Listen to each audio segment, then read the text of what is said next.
Assalamu alaikum wa rahmatullahi wa barakatuhu. We've got a very interesting and much anticipated live stream for you today that we've been looking forward to do as well. And I'm sure a lot of you will enjoy as well. So, what we're covering today is a very, very important love story, as I would say, between the Ahle Hadith ulama from beginning right up to this day as well, and their love story with the British government, the British Raj, the colonial government, the rule, and even the modern day British or Western governments as well.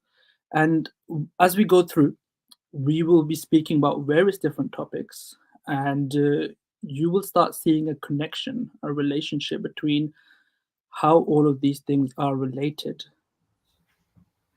And today on the stream, we have myself, we have Xevious, we have Ahmadi Jat, and our very helpful and brother Ahmadi Muslim as well.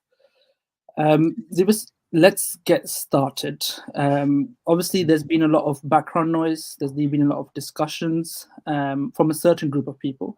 These are more, as they know, mostly known as Salafis in this day and age, and who've raised certain allegations or mentioned certain things which are not true about their own akabir, about their own elders, their scholars, and we are responding to that. So in a way, we are actually showing to their followers what the truth is about their leaders and their founders, which they have been hiding all this time. This is not to criticize the Ahle Hadith or the Indian Salafis in specific. Rather, it's just to be historically accurate, right? Because a lot of pseudo scholars of the Salafi movement of the modern day, who have no knowledge and claim to be historians, have been making a lot of claims that go against their own elders, right? They're making claims that are historically inaccurate. They're making claims that are half truths. So this is the reason why we are doing a stream on this topic specifically. And just for the viewers, just get ready. We have a lot of references, so make sure that you take screenshots. And if you need longer references, better scans of those pages, we have linked the two articles down below in the description. They might not be as clean and complete as you would like, but it has the scans, the English translation with it. So make sure that you can check it out. But yeah, we'll go ahead and start. Rohan. So, as I mentioned, we're going to cover various different topics, which all are interlinked, as I mentioned. And as I said, they'll put together the pieces to a puzzle in a way. So, one thing we need to address specifically is why are we discussing the point of view of Ahle Hadith, ulama, and leaders in regards to the British rule, the colonial government, and what their interactions were like with them at the time. And we'll also talk about what their perception was. Did they praise them? Did they ask the Muslim population to wage jihad against them or not, etc.? And how their view was also in line with what other sects were saying at the time. So it wasn't just them isolated as a minority. And the reciprocation of their relationship from the British government as well, how they interacted with them in return to them. And there's some allegations that we will be refuting as well, which have been made on by certain other people on their streams in regards to what happened in 1857, for example, and also what was Shah Abdul Aziz Delvi's fatwa or his statement in regards to how to deal with the British occupying forces. After this, there's an important part where we'll start looking at some of the statements and interactions of Hazrat Masih Maud salam with the Ahle Hadith ulama and scholars, especially in regards to him pointing out the hypocrisy of their statements. And then linking that into why Hazrat Masih Maud salam had to make certain statements about his praise of the government and why he essentially had to do this at the end. And a lot of you may be asking, why are you going into so much depth? The thing is that to understand a certain opinion of a scholar or alim or an imam or awliya, you have to understand the context, right? What is going on in that time period? What is the circumstance of that time period? What is the political nature of that time period? And the reasons for someone to hold such an opinion, right? And to understand that even if one opinion is valid today, does not mean that opinion would be valid 100 years from now, and vice versa. So I think we can go to the next slide, Zivius.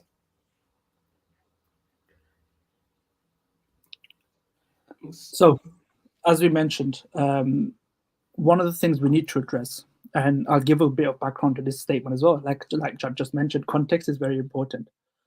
So whenever certain statements are referenced of Ahle Hadith ulema, which align with the Ahmadiyya Muslim viewpoint or which contradict the followers of the Salafi Ahle Hadith movement, they are very quick to dismiss or even reject those statements, saying that they're not just any scholar, but their founders, their leaders, they're essentially their spiritual forefathers made mistakes. Regardless of what they say, they'll be like, no, I don't care, this is a mistake, because I don't agree with what is said here. In the same way, a lot of people in the modern day Salafi movement have been dismissing the statements made of the Ahle Hadith ulama of the past, saying that we don't want to agree with them. However, it's very important to understand why we quote these and why it's necessary to actually use those statements for their beliefs. For example, these weren't just any scholars, right, that came in the history of the Muslim Ummah. These were contemporary scholars of Hazrat Masih Maud alayhi salam. Now, what I mean by this is that they experienced and witnessed the exact same British rule that Hazrat Masih Maud alayhi salam witnessed, including the 1857 mutiny and also the establishment of the British Raj that took place as well, right? So their experience and their understanding would have been exactly the same as Hazrat Masih Maud, the promised Messiah alayhi salam, Hazrat Ahmad alayhi salam. Secondly, these aren't your random scholars. These are the leaders, the founders, the spokespersons of the Muslims, meaning when they would release a fatwa about a certain matter, the Muslims, the general lay population, would be obliged to follow it as such. Okay. Thirdly, one thing that Adnan Rashid has specifically mentioned in regards to some of his scholars of the past, including Brutality, Sayyid Nazir, Hussain, etc., was that they were ignorant at the time of what was going on, meaning that they didn't know, and a lot of evidence came out in the later years. This is also really wrong to say because they weren't in some backward time. There was a time where publications and information was widespread. In fact, some of these people had their own publications. For example, Ishat al-Sunnah was a very famous publication of Muhammad Hussain Batali, which was widely read by Muslims. And information was spread wide using that as well. The books of the Prophet ﷺ reached all across India and other countries as well. So this is not true for that time and place. And in the same way, if an atrocity or by the British government was done in a certain area, or if there was something that Adnan claims in this day and age happened, then they were fully aware of it, that it happened at that time. So this is a false idea that he's trying to perceive. Yeah, so one other thing I'm going to say to all of the Salafis that are listening is that if you believe that a scholar holds a wrong opinion, your belief is not enough to negate the validity of that opinion, okay? So if username keyboard warrior XYZ says that scholar, I don't accept Sayyid Nazir Hussain Delvi, the founder of Indian Salafism, right? He cannot just rely on his own personal opinion to dismiss Sayyid Nazir Hussain Delvi. He needs to bring an opinion of another scholar of the same caliber, right? And to counteract the opinion of Sayyid Nazir Hussain Delvi from the same time period, who had the same situations that Sayyid Nazir Hussain Delvi saw, the same political, historical, geographic consequences that Sayyid Nazir Hussain Delvi experienced, right? Number two, the other thing is, fine, you believe that they're scholars and they can make mistakes, and you magically bring upon a scholar, and we challenge you to bring upon any scholar of the caliber of scholars of the Indian Salafis that we're bring them to us and we will discuss. But are you able to condemn these scholars, right? You believe that they committed a grave mistake, right? Are you able to condemn these scholars, right?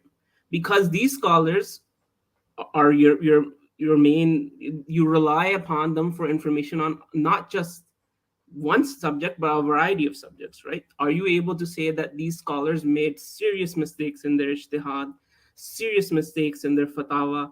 Are you able to say that? The answer is no, right? So far, any discussion we've had with these pseudo-Salafis on Twitter and on other platforms, they refuse to condemn the scholars. They refuse to bring any other scholars who negate their opinion, but they continue to criticize other people's opinions, right? And this is not being consistent. This is being hypocritical. So this is another In, reason. in addition to that, right, they mention that XYZ scholars and multiple scholars, or there's an ijma of scholars or consensus of scholars on a certain matter. And that's important because many of them are agreeing to one single thing, and Ahmadis are going against it in certain, different topics. For example, of the death of Isa alayhi salam or something. Then they say, oh, majority agree to XYZ, and you go against the majority opinion. But then when we show majority of opinion of their own scholars, and there's not a single scholar at that time of the same caliber at that time that would go against these opinions, you know they're quick to reject. We're not even showing like just random fringe opinions of certain scholars who are not even authority at that time or who cannot be considered authority. We're showing literally every single major scholar of Salafis themselves. We can show others as well, but we're showing all of their scholars, and they're saying that all of them are wrong. But when we say all of their scholars are wrong on certain topics, for example, that Isa, majority topic that Isa alayhi salam will not fly from the sky down, they say, oh, you reject all our scholars. You're wrong, right? So there's a hypocrisy that happens in that regards too. So I want to move on to all the references now. I think is Yep, it a that's good fine. time? I think it's important to also say that, as Jack mentioned, to emphasize his point, um, to claim in this day and age that you had better knowledge of what the situation was like than the contemporary scholars at the time who directly witnessed it, interacted with the British government, and experienced what the whole situation was like, is also very arrogant. And you're choosing to ignore their statements simply out of spite to the promised Messiah, Ahmad alayhi salam, and the Ahmadiyya Muslim Jamaat, not because you can theologically prove that you're right and disprove your your spiritual forefathers. It's simply because you're arrogant and you're stubborn. Okay, that's why you're doing that. Your only options left are either you admit that earlier these scholars were gravely mistaken and they made a huge mistake. And I'm not just saying, we're going to show that it's not just one. They made very, very serious fatwa in this issue.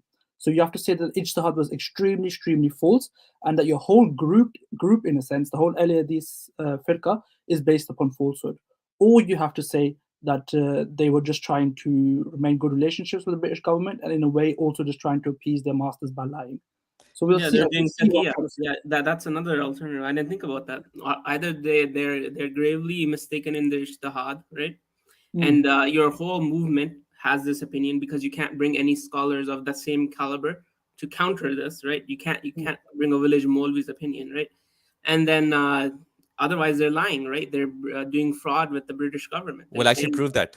yeah, We'll actually prove that they were lying. We have both references. One they publish to general audience, and then one they do it for their own audience. So we'll show that too. And let's go ahead. So one of the first thing we're gonna start with is that the Ahle Hadith ulema are claiming that it is haram, impermissible to declare jihad against the British government at that time.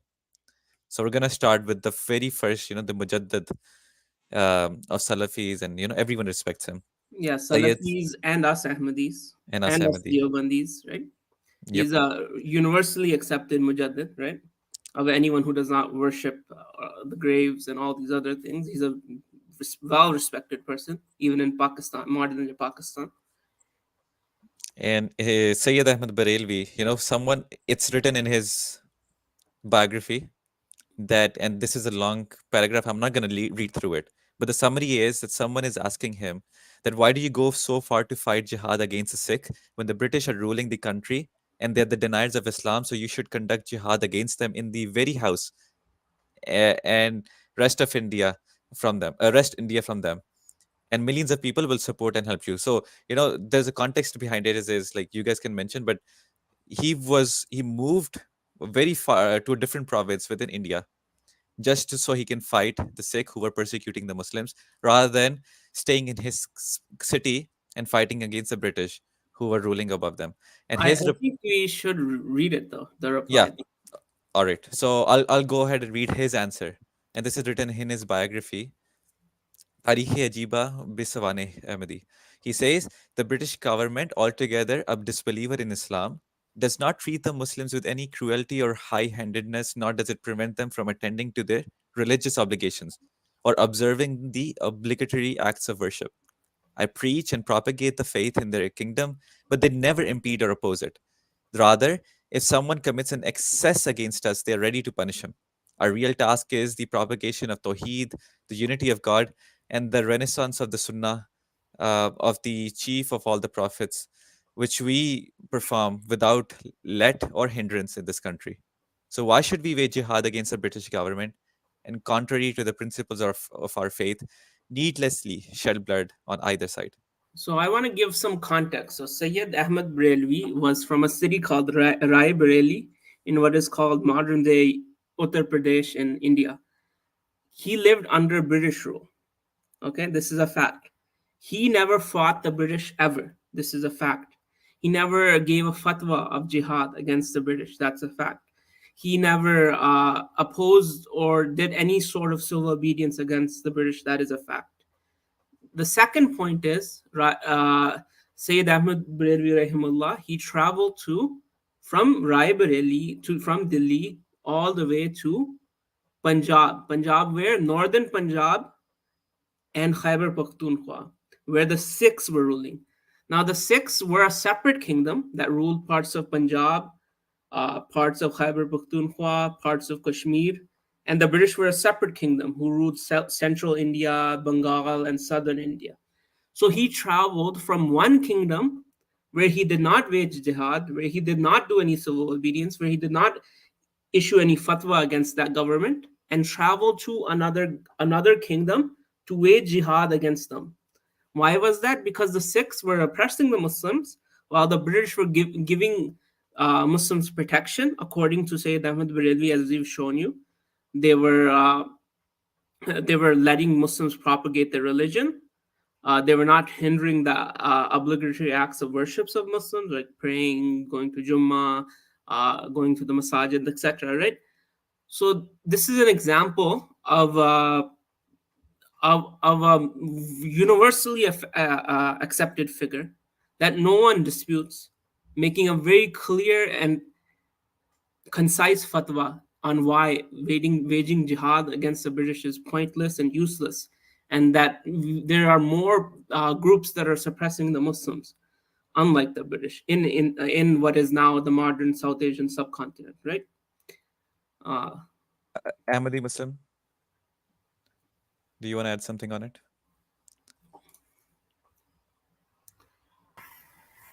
Assalamu alaikum. Walaikum salam. Yes, I have some references, but I will show it at the end of this slide. Of the whole presentation or this one? No, about the Ghulam Rasul Meher. Got it. Oh yeah, because you just want to give some context in regards to that. Why we All mentioned. right. Yeah. So regarding this reference, an allegation was made that this reference is weak, does not cite sources, right? And that this person is not the person who wrote this biography is not credible. Something along this line. So so what they were trying to do is weaken the source so they don't have to take the opinion of Syed Ahmad Barelvi. But just to summarize, someone can answer that in detail. But to summarize, this is not just the only source we have. We have multiple corroborating sources of the opinion of Syed Ahmad Barelvi through multiple different people, written in multiple different publications, articles, and books that we have right now that we have not put in this slide. We can, but it's going to take like forever. So the same thing is being corroborated in every place. That why did Syed Ahmad Barelvi not fight the British, but he went so far just to fight the Sikh? What was the reason? And this has been answered so many times. And then Ahmadi Muslim bhai, you can go ahead and answer that. Well, there's a little more though. The author of this book is Jafar Tanasari. He was an Ahle Hadith scholar. He's an Indian Salafi. He's the one who used to collect chanda, for the Syed Ahmad Barelvi rahimullah's followers, right? He himself was very anti-British. So the person who is writing this book is anti-British, and he was punished by British, and he was sent to the Andaman Islands in India, which was a prison colony. So he was punished by the British. He's anti-British. He collected chanda for Syed Ahmad Barelvi. We have evidence that Syed Ahmad Barelvi never waged jihad against the British and traveled from his home kingdom all the way to the Punjab to fight the Sikhs. Along with the fact that none of his followers, as we will show you, like Syed Ismail Shaheed, Rahimullah, and others, also made the same fatwa. And this is not our only source, right? And every single early source says that he said this. Now in the 1920s and 30s, this another scholar named Ghulam Rasul Meher, which Ahmadi Muslim can go into, said that this is not true. But this was a revolution thinker, right? Who came much later, long after Syed Ahmad Barelvi had died, his followers had died, and he basically made a corrective, reimagination of who Syed Ahmad Barelvi was. But this remains the opinion of the Ahle Hadith of Syed Ahmad Barelvi's time, and this remains the opinion of the Ahle Hadith of today, that Syed Ahmad Barelvi never made jihad against the British, never issued a fatwa of jihad against the British. Yep, and Nawab Siddiq Hasan Khan has mentioned this in Tarjuman Wahabbi as well, which we're going to show some more references from later. But he mentioned the same thing, that Syed Ahmad Shah Sahib was a resident of Nasirabad, Bareilly, and he went to Kolkata, upon which thousands of Muslims of the British Army became his followers. However, he never showed such intent in front of the British officials, nor did he have any objection against them. So, is Nawab Siddiq Hasan Khan unreliable as well? Nawab Siddiq Hasan Khan is one of the two biggest figures of the Indian Salafi movement. Is he unreliable? Is Maulvi Jafar Thanasari, anti-British rebel, unreliable? How many people do you need, right, at this point? So yeah, and let's go ahead with more references. So we have another reference from Syed Ahmad Barelvi, that he's praising the religious freedom of British. So I'll leave it here for people to take screenshots if they need, and then I'll move it in 5 seconds. All right. And then we have Nawab Siddiq Hasan Khan, the founder of Ahle Hadith and one of the big leading fathers. He's also saying exactly the same thing, that, other than Ahlul Sunnah, meaning the Ahle Hadith, the Salafis, that no one wishes well of British than us. Like, basically, he's what we call like simping in the terms of the Salafis, basically, the allegation that they're making. So I'm going to use the same exact wording for them. So he's basically simping for the British. So again, we have Sayyid Nazir Hussain Dehelvi. He is one of the biggest, I think, scholar of the Indian time. And the biggest Indian Salafi scholar, yes. Yeah. And then he specifically names British government God's mercy, Khuda ki rahmat. He says we're but helpless to say that the English government is God's mercy. So we should not read the whole quote, actually. Yeah, read the whole quote. So he says, at present, there is a British rule in India where every religious person is allowed to freely practice the tenets of their faith. No Muslim is barred from Jummah or Jamaat, yet in the Islamic land, and under a Muslim government, we're prevented from doing Tawaf-e-Kaaba and Jummah and Jamaat. He's saying that if you go to Mecca, over there's a Muslim government, but the Ahle Hadith, the Salafis, are not allowed to even do Tawaf of the Kaaba, do Jummah over there, do Jamaat, but this government is letting us do all of that. And he's referring to the Ottomans. So the Ottomans banned the Salafis from doing Hajj and Umrah for a long time. So this is what he's referring to.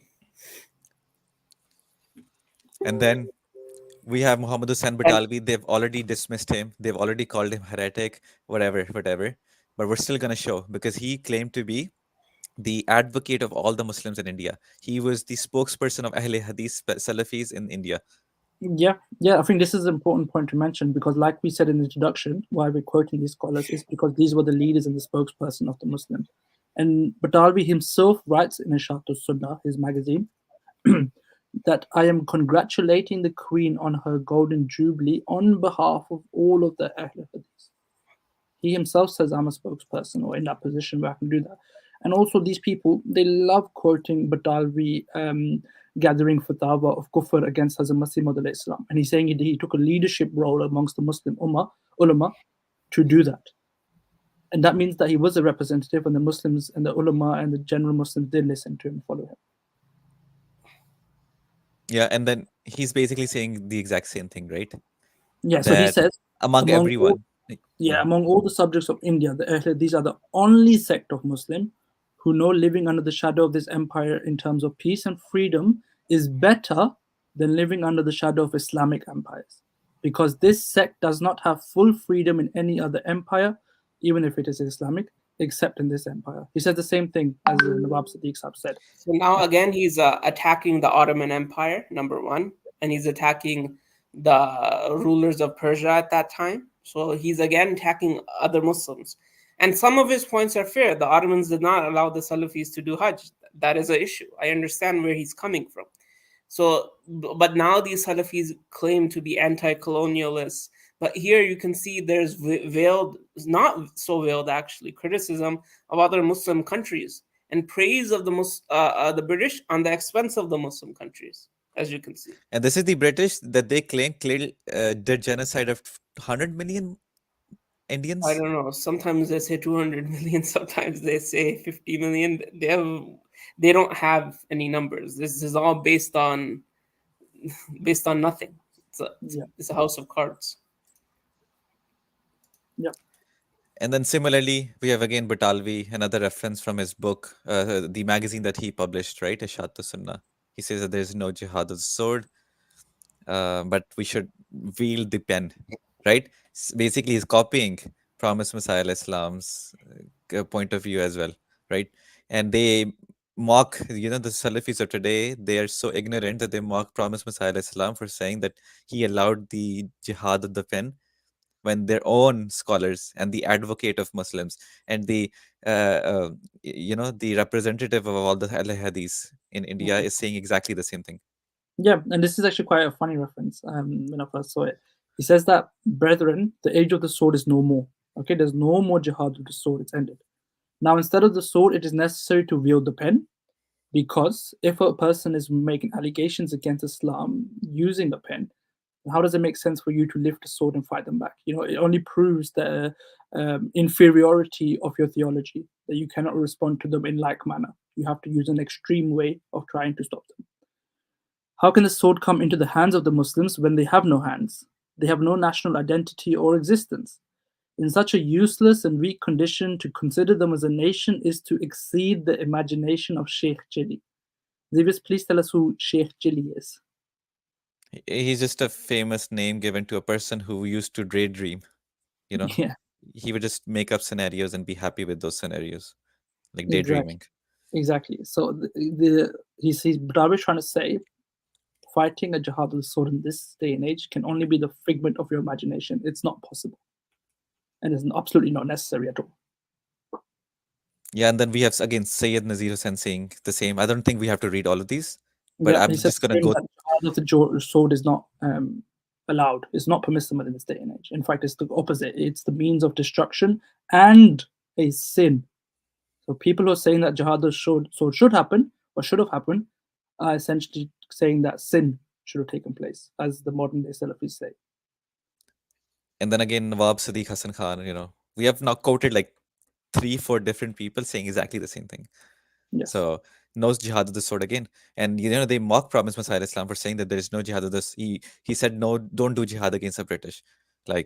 So we've shown their own scholars, not one, not two, not three, but like multiple different ones, and the top of the line.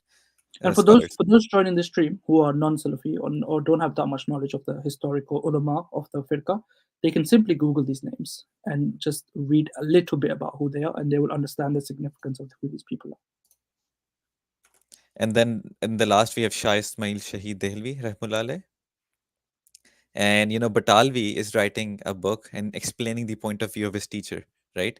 He says that this was the reason why Ismail Shahid of Dehlvi, who knew Quran and Hadith and acted upon them, did not fight in his country, India, against the British, under whose peace and protection he lived, nor did he fight the states of this country. Outside of this country, he fought against the Sikh, who interfered in the religious practices of the Muslim, prohibiting the loud sounding of azan. So basically, he's saying that it was the same reason that Syed Ahmad Barelvi, the reference we just saw before, why did he not fight the British? And why did he fight the Sikh? Is exactly the same reason Shah Ismail Shaheed did that. And Shah Ismail Shaheed is the main follower of Syed Ahmad Barelvi Rahimullah, the second, the lieutenant, you can call him, of Syed Ahmad Barelvi Rahimullah. So this is another evidence that supports the quote of Syed Ahmad Barelvi Rahimullah that we presented.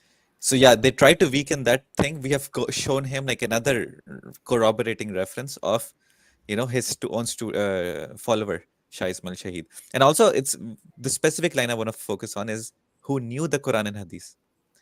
So Quran and Hadith tells us that rebellion against a country is not allowed, which gives you the freedom of religion. And that's what they're mentioning. So we'll talk about this in the later in the stream. Now we showed the Salafi ulema. We're gonna show the non-Salafi ulema, the other Muslim scholars of that time, and what did they say about the British and if jihad was allowed or not. First, we have Ahmad Raza Khan, the founder of Barelvi sect, and he's a Hanafi. He says that jihad is not obligatory for us, for the Muslims of India, on the basis of the Quran. He's again quoting Quran as an evidence of not doing jihad against the British. Maybe the current modern day Salafi who make this allegation, they don't know Quran, obviously, right? Because the scholars knew Quran. He's exactly saying the same thing. We have Ashraf Ali Thanvi, who is again Deobandi sect's founder. He's also Hanafi. He said the same exact thing, that if Allah gave us this government, then we will keep the British as our subjects, but with utmost comfort and peace, because they kept us in peace. So he's saying British are letting us live in peace, and we're going to do the same thing if we ever got government. And I think one thing is important to mention here as well is that why are we quoting non-Salafi ulama too, is because some Salafis claim that there was a group of ulama that do support their views now, meaning that jihad should have taken place, or who actually fought against the British government. But the reason why we're showing these narrations or these references from the founders of all the firqa is because anyone who might have held such an opinion is a very, very small minority or part of a fringe group which is completely disregarded. They haven't even shown anything, to be honest. Yeah. And then we have Rashid Ahmad Gangohi. I'm not going to go through it again, but he's, celebrating the coronation of the Queen Victoria, whatever. We have Sir Syed Ahmad Khan. He's called a heretic by these guys, but we're just showing like wide range of scholars, heretics or not heretics. I don't care. We're just showing like every single scholar out there. Now, we're gonna show a very specific and fun thing that you guys were like. They were not just praising British, but British were actually giving them some rewards in return. They claim that Promised Messiah Islam wanted some reward, that he was getting some reward or some sort, right? He's a British agent, because that's why he was praising them. Promised Messiah Islam never got anything from them. Rather, they sent spies to his place. And you know what they were doing to these the Salafi ulema? They were giving them gifts. Number one. And they took away the Promised Messiah Islam's families, pension, and the land. They took out their privileges. They refused to return their other dozens of villages that their family had control over after a series of court cases. So I don't know what the Promised Messiah Islam monetarily gained from the British. Yeah, this also proves our point that this wasn't just a one-sided love story. This was the British government recognized the praise and loyalty, and obviously as a consequence of that, they rewarded them. They didn't reward them unnecessarily because they wanted the favor of the Ahle Hadith ulama. No, it's because the Ahle Hadith ulama showed loyalty and love towards them, so they showed the reciprocation. And we will show that here. For example, this is a letter that was sent to Nazir Hussain Deelvi from a government representative.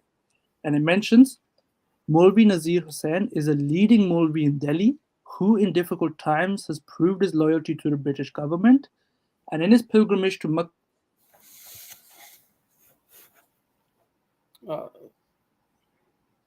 fully deserves it. This was Your voice is cutting. So I'll read it. Maulvi Nazir Hussain is a leading Maulvi of Delhi who in difficult times has proved his loyalty to the British government. And in his pilgrimage to Makkah, I hope any British officer whose help or protection he may need will afford it to him, as he most fully deserves. So this is the quote. And when they're referring to difficult times, he's referring to the various, revolutionary activities that did happen in India. He's referring to the 1857 war and so on and so forth, where Nazir Hussain, as we will show you, was very pro-British, right? Nazir Hussain Delvi was very pro-British, right? And he condemned and helped the British Yeah, during the 1857 rebellion. which we will show. Yeah, we'll show. Yeah. So, but this thing is that they're not hiding this, right? This is Ahle Hadith publishing this in multiple publications. To First, show. in their official publication, Ishaat Sunnah, run by Batalvi, but also in other books. They're very proud of this fact. And not only this, Sayyid Nazir Hussain Delvi took this letter with him and used this letter against the Ottomans, who were, who may have not have let him do Hajj or may have been rude to him. He used the British government against the Muslims. He used this letter as a form of protection from the Ottomans. So this is another thing. And then we have Batalvi. He's himself saying again, they're not hiding it. They're telling to everyone. They're saying the agricultural land that Allah Almighty has granted me through this government is 4 murabba, which is around 100 acres. And if you want to know how much is 100 acres, just Google. It's like 70 plus soccer fields, football fields, right? And it's huge. That's a big number. And it's agricultural land. So it's even more expensive, right? So he's himself telling everyone. And he's saying that I am the advocate of all the Muslims in India. Also keep in mind that he's saying the British government giving this to him is Allah's mercy upon him. So this is Allah's favor upon him. Mm-hmm. And so they're getting reward and for it. Again, like I think we have contemporary. Rohan, you want to go ahead?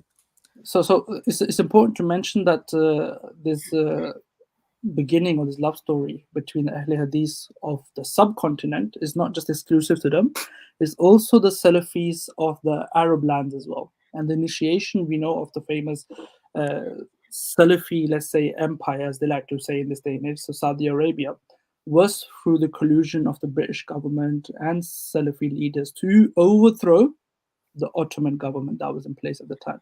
Because the British government were out of favor with them at this point, and they weren't getting along. So they needed to find a way to overthrow them. And this is a well-known fact now. No one can deny this. And it mentions here that one of the people that they appointed as a leader was Ibn Saud.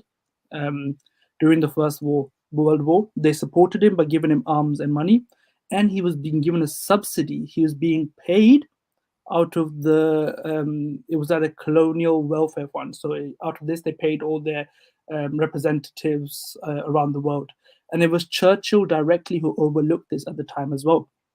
So at first, he got paid £5,000 a month, which increased to £100,000 a year, which at that time was a huge sum of money. This was his personal subsidy, the money he was getting. And Churchill also remarked, although obviously Churchill was known as someone who did not agree with the Arabs, their faith, their religion, he did not agree with those, but he said that, he wrote that my admiration for him, meaning Ibn Saud, was deep. Why? Because of his unfailing loyalty to us. So Salafis, regardless of where it was in the world, they were always loyal to the British government, the colonial government at the time, and they supported them in their works and endeavors. Yeah, because they were fighting the other Muslims, right? They were attacking Shia lands. They were in constant war with the Ottoman Empire, right? From the inception of the Salafi movement, of the Najd, right, that we call Salafi Najdis, right? They were always at war with other Muslims, and the British liked this. But the thing is, what is important in this quote, that Churchill is praising Ibn Saud and Ibn Saud is loyal to Churchill. Why is this important? They claim Churchill is the one who murdered those tens of millions of Indians. So the same person who murdered these Indians is supposedly in love, in a mutual loving relationship with, your sex main support base, right, which is Saudi. So this is not our focus, right? We have a lot of letters of various Saudi emirs to the British and British letters back to them, but this is not our focus of this stream. We're more focused on the Salafis of India, because this is the context, right? The context is the Salafis of India during the time of the situation of India during the time of the promised Messiah alayhi salam, and fatwa and opinions of scholars based on the circumstances of India under British rule. This is our Yeah. subject. Yeah? I think another important point I actually read in this same book was the fact that the author mentions that the British government allowed the Muslims to have personal religious freedom, meaning they were free to commit to their practices the way they wanted, however they wanted. There was no one stopping them. And he specifically mentions this is most likely the reason, the religious freedom was most likely the reason why the Muslims of the subcontinent and other areas did not listen to the call for war when the Ottomans decided to fight the British during World War One. The Muslims of the subcontinent did not listen to that call and did not fight the British government because they understood and realized the favors that was upon them.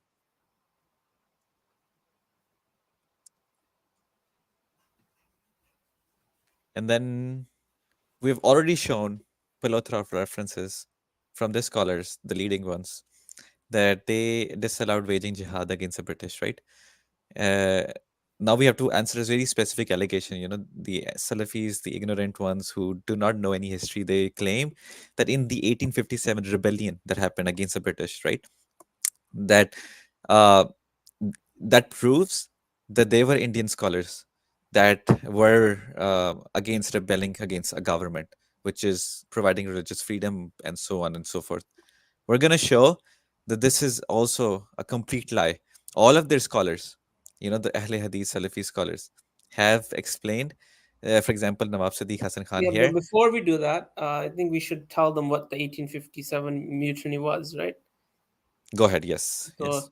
in 1857, some members of the British Army that were Muslims and Hindus rebelled against the British, and this rebellion spread all over India, and a lot of atrocities were committed from both sides, right?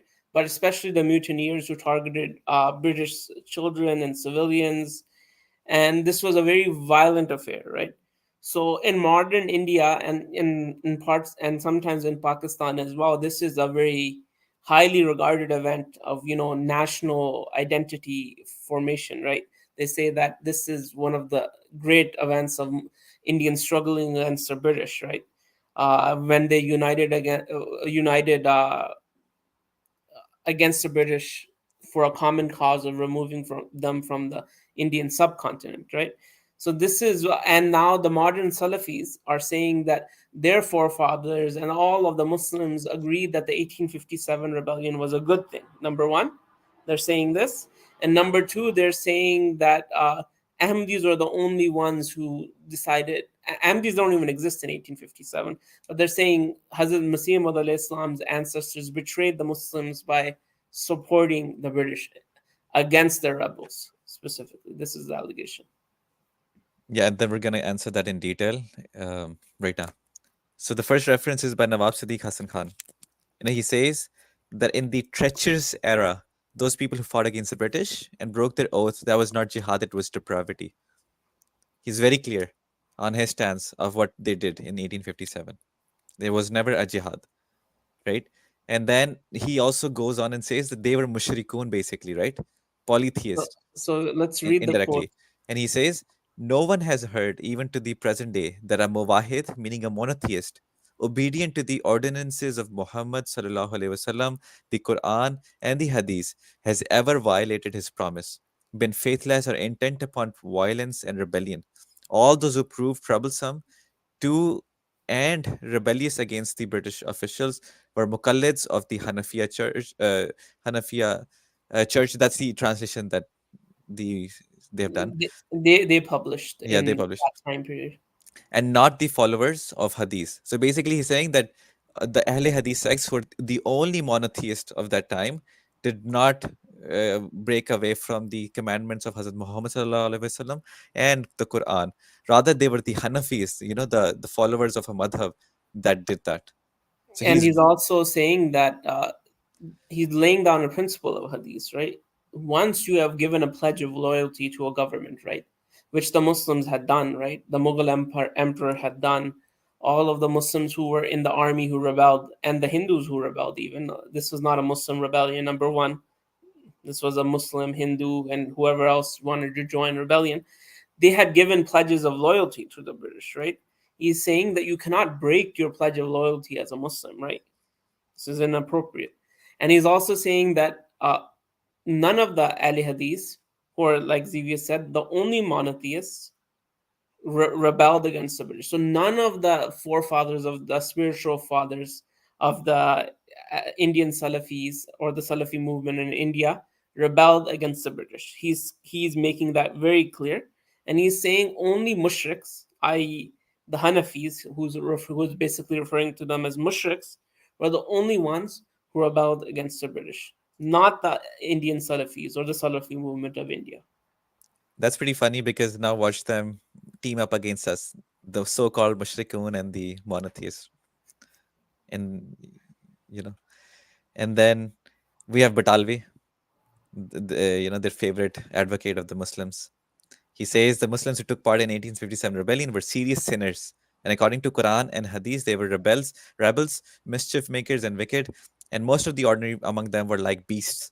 Those known as the prominent and the ulema were unacquainted with true faith or lacking in understanding. And knowledgeable ulema did not participate in the rebellion, nor did they sign fatwa for jihad. He's saying that no knowledgeable person did that, only beasts and those who did not have knowledge of Quran and Hadith, basically. Very simple. Exactly what a promised Messiah al-Islam has explained. That's very straightforward. Yes. I don't think you can get any more clearer than that. So that means that anyone who does in this day and age also praise or support the 1857 mutiny and the people who took part in this will also have the same fatwa applied against them, meaning one of promoting sin and mushrikun. Mushrikun and badkirdar. That's the word he uses for wicked people. And Nazir Hussain, again, he says exactly the same thing that Batalvi is quoting him, right?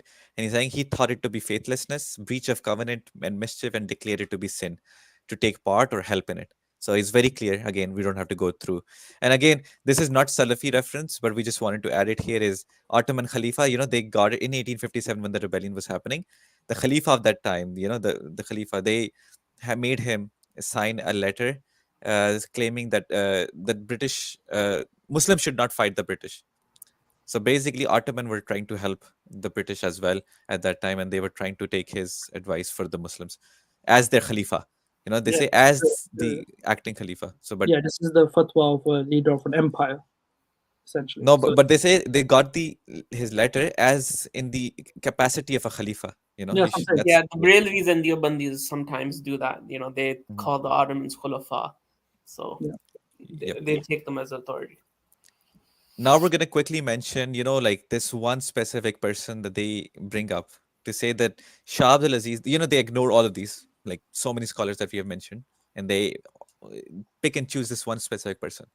And we'll show how they're ignorant about even choosing this person. As they say, Shah Abdul Aziz wrote a fatwa declaring that India was Darul Harb and it was necessary to fight jihad against the British, right? That's what they mentioned.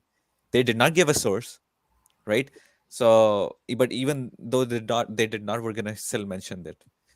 So Shah Abdul Aziz Delvi is Shah Waliullah Rahimullah, the Mujaddid, one of the Mujaddids of Islam's son. And he was also a great scholar, respected by us Ahmadis.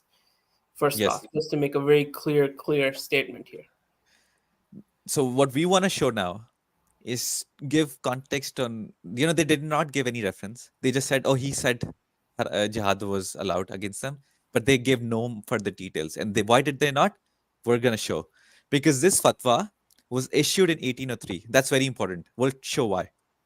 And we have to show that he did not live in the British India at that time at all.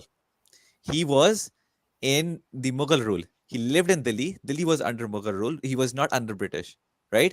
What we're talking about is promised Messiah Islam living under the British as their subject. All these scholars that we mentioned before living under the British as their subjects. They have given their pledge of allegiance to that country, right? You cannot rebel against a country in Islam. That's our point of view from the Quran and Hadith. That's the point of view of the Ahle Hadith that we mentioned, right? This person is not doing rebellion, or he's not asking people to do rebellion. Shah Abdul Aziz Delhi, because he's living under Delhi. And in Delhi, what was happening in 1803 when he gave this fatwa?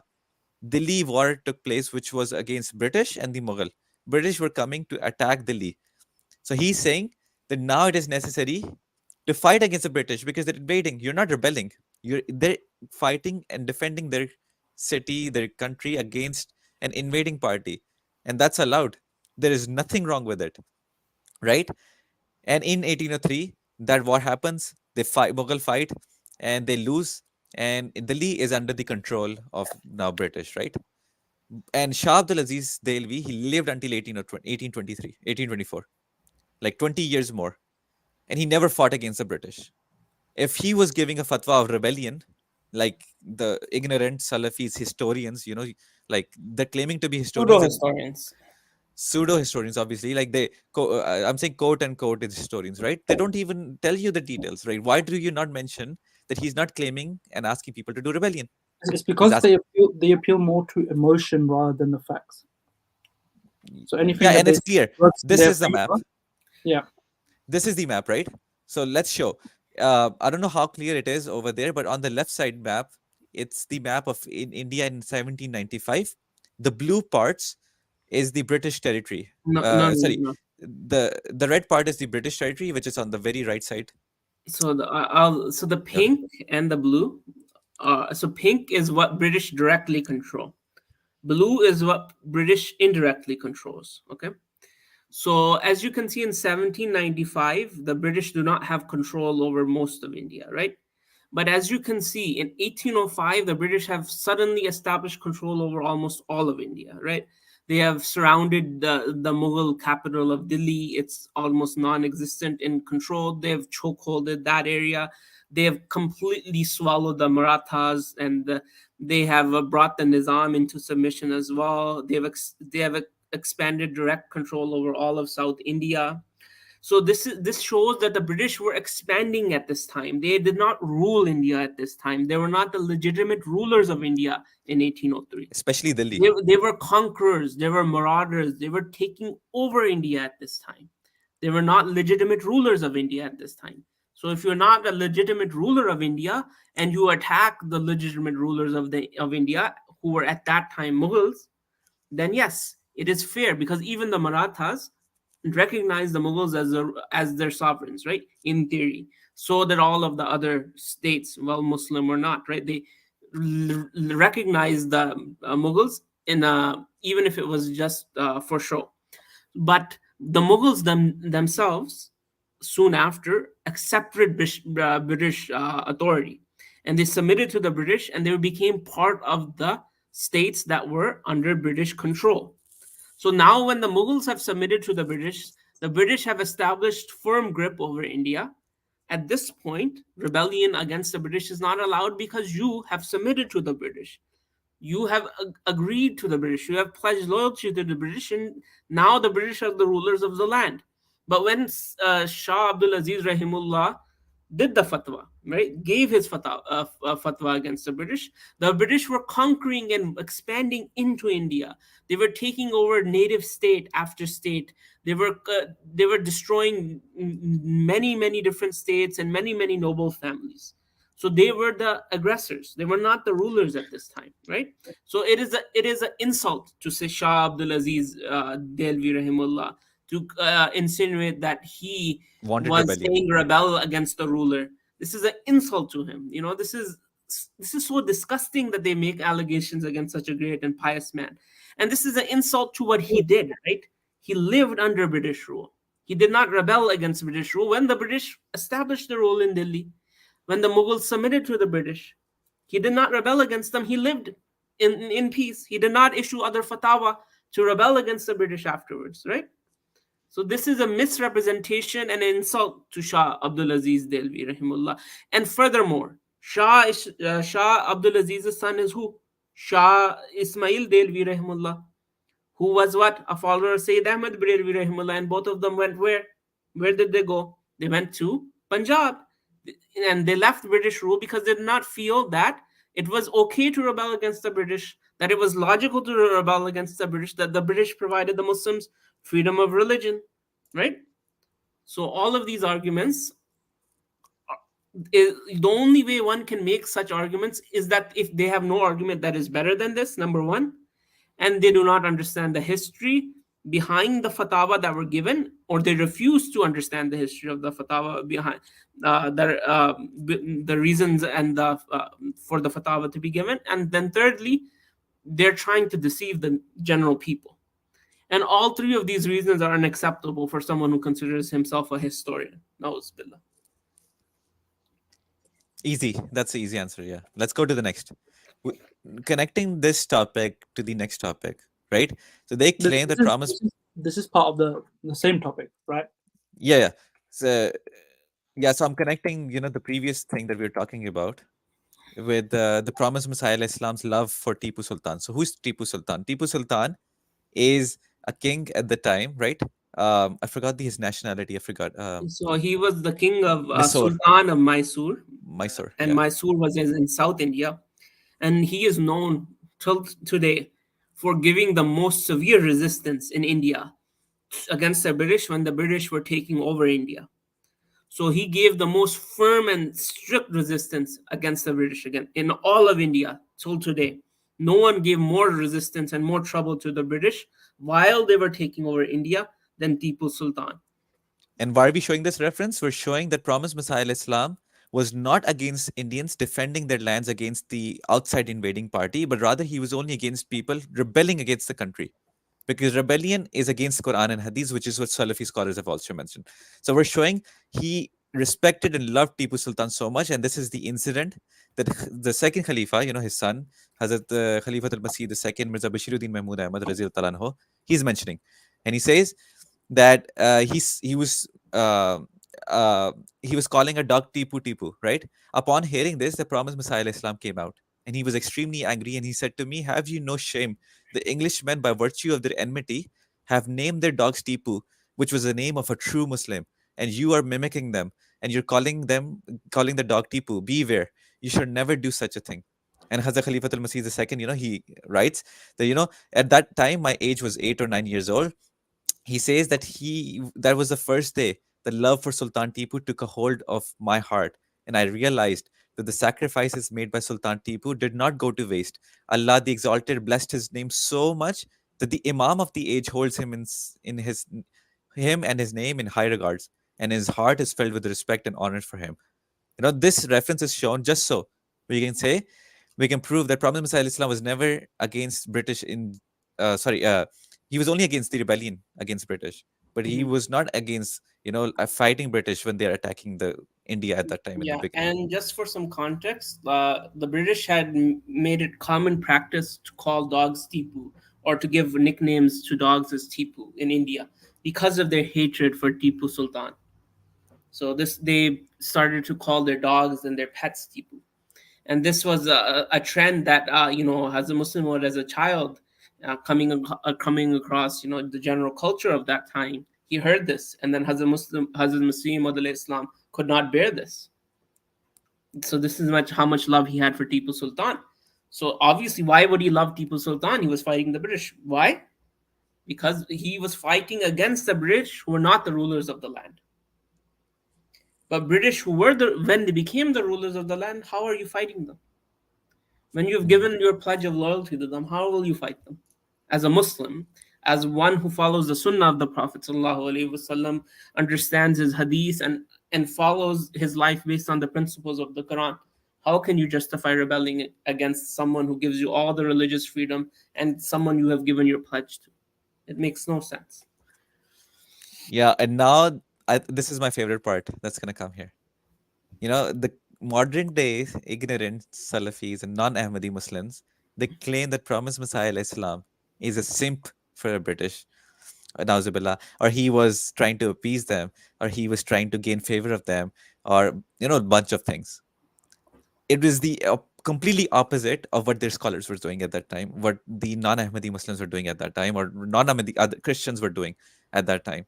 At that time, they were saying that the promised Messiah Islam is a rebel, and he will rebel against the government because he's a claimant of a Mahdi, and Mahdi's job is to go and fight and kill the government, kill non-Muslim, and establish a state. So he will rebel.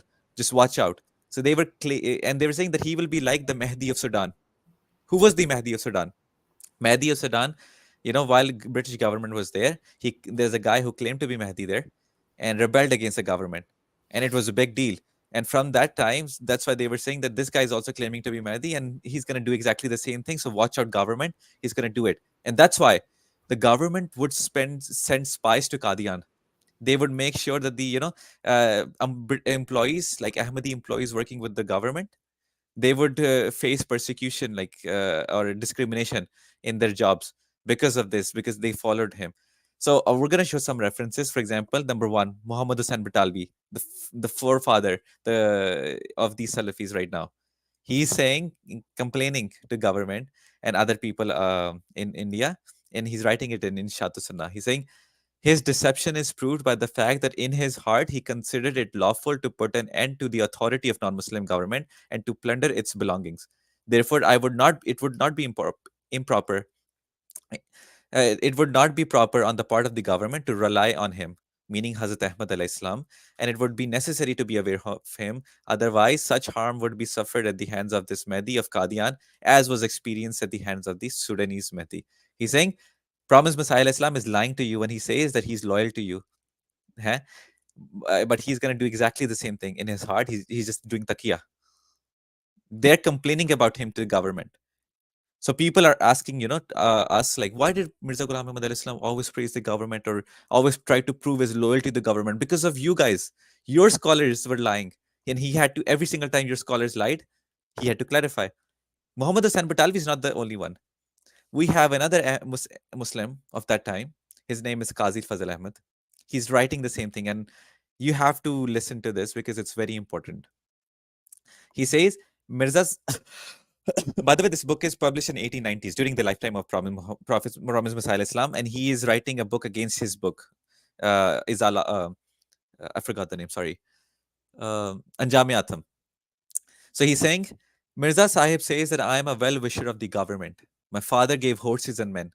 But the Christian missionaries who are the core religionists, spiritual leaders and elders of the government, he labels them Dajjal. And to have them murdered, he calls them Messiah. Then how can he claim to be well-wisher of the government, if he's doing that? Can an enemy of the government's spiritual father and elders be a friend of the government? Never. It is not an enemy and a murderer of the senior member of the government. Is not an enemy and murderer of senior members of the government, also an enemy and murderer of the government itself. Of course. He's very clear. He's saying, he claims that my father was well-wisher, I am well-wisher, but then he calls the missionaries Dajjal. It's so funny, like if you look at it. Yeah, and this had a lot of negative consequences. Even after Hazrat Masih Maud Islam died, their lies that he was anti-British were so, even though he wrote so many refutations of this again and again and again, even during Hazrat Muslim Maud's time, the British always supported anti-Ahmadis like Ihrar. They allowed them to do jalsas in Qadian. They sent spies to Qadian even in Hazrat Muslim Maud's time. They never trusted the Ahmadis, no matter how much we told them, as long as you are the legitimate rulers of India, we will not rebel against you. We will give you what is owed to you as long as you give us what is owed to us, i.e. religious freedom, the ability to propagate our faith, etc.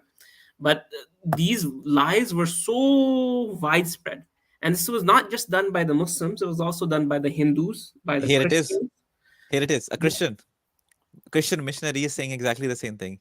He's saying that he's looking for an opportunity to disrupt the peace in India and ruin many homes.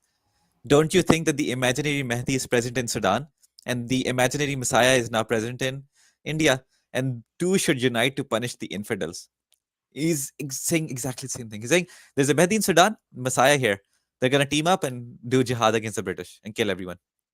Yeah, and it seems that everyone has the same opinion. And then this is another Christian. The secularists, the Muslims. Yeah, do you want to read this one? It's another Christian one. It's taken from Civil and Military Gazette magazine, and it's written by the publisher, I think, because there is no source of which person wrote, so it's from them. So do you want to read it? It's very similar to the ones we read. Sure.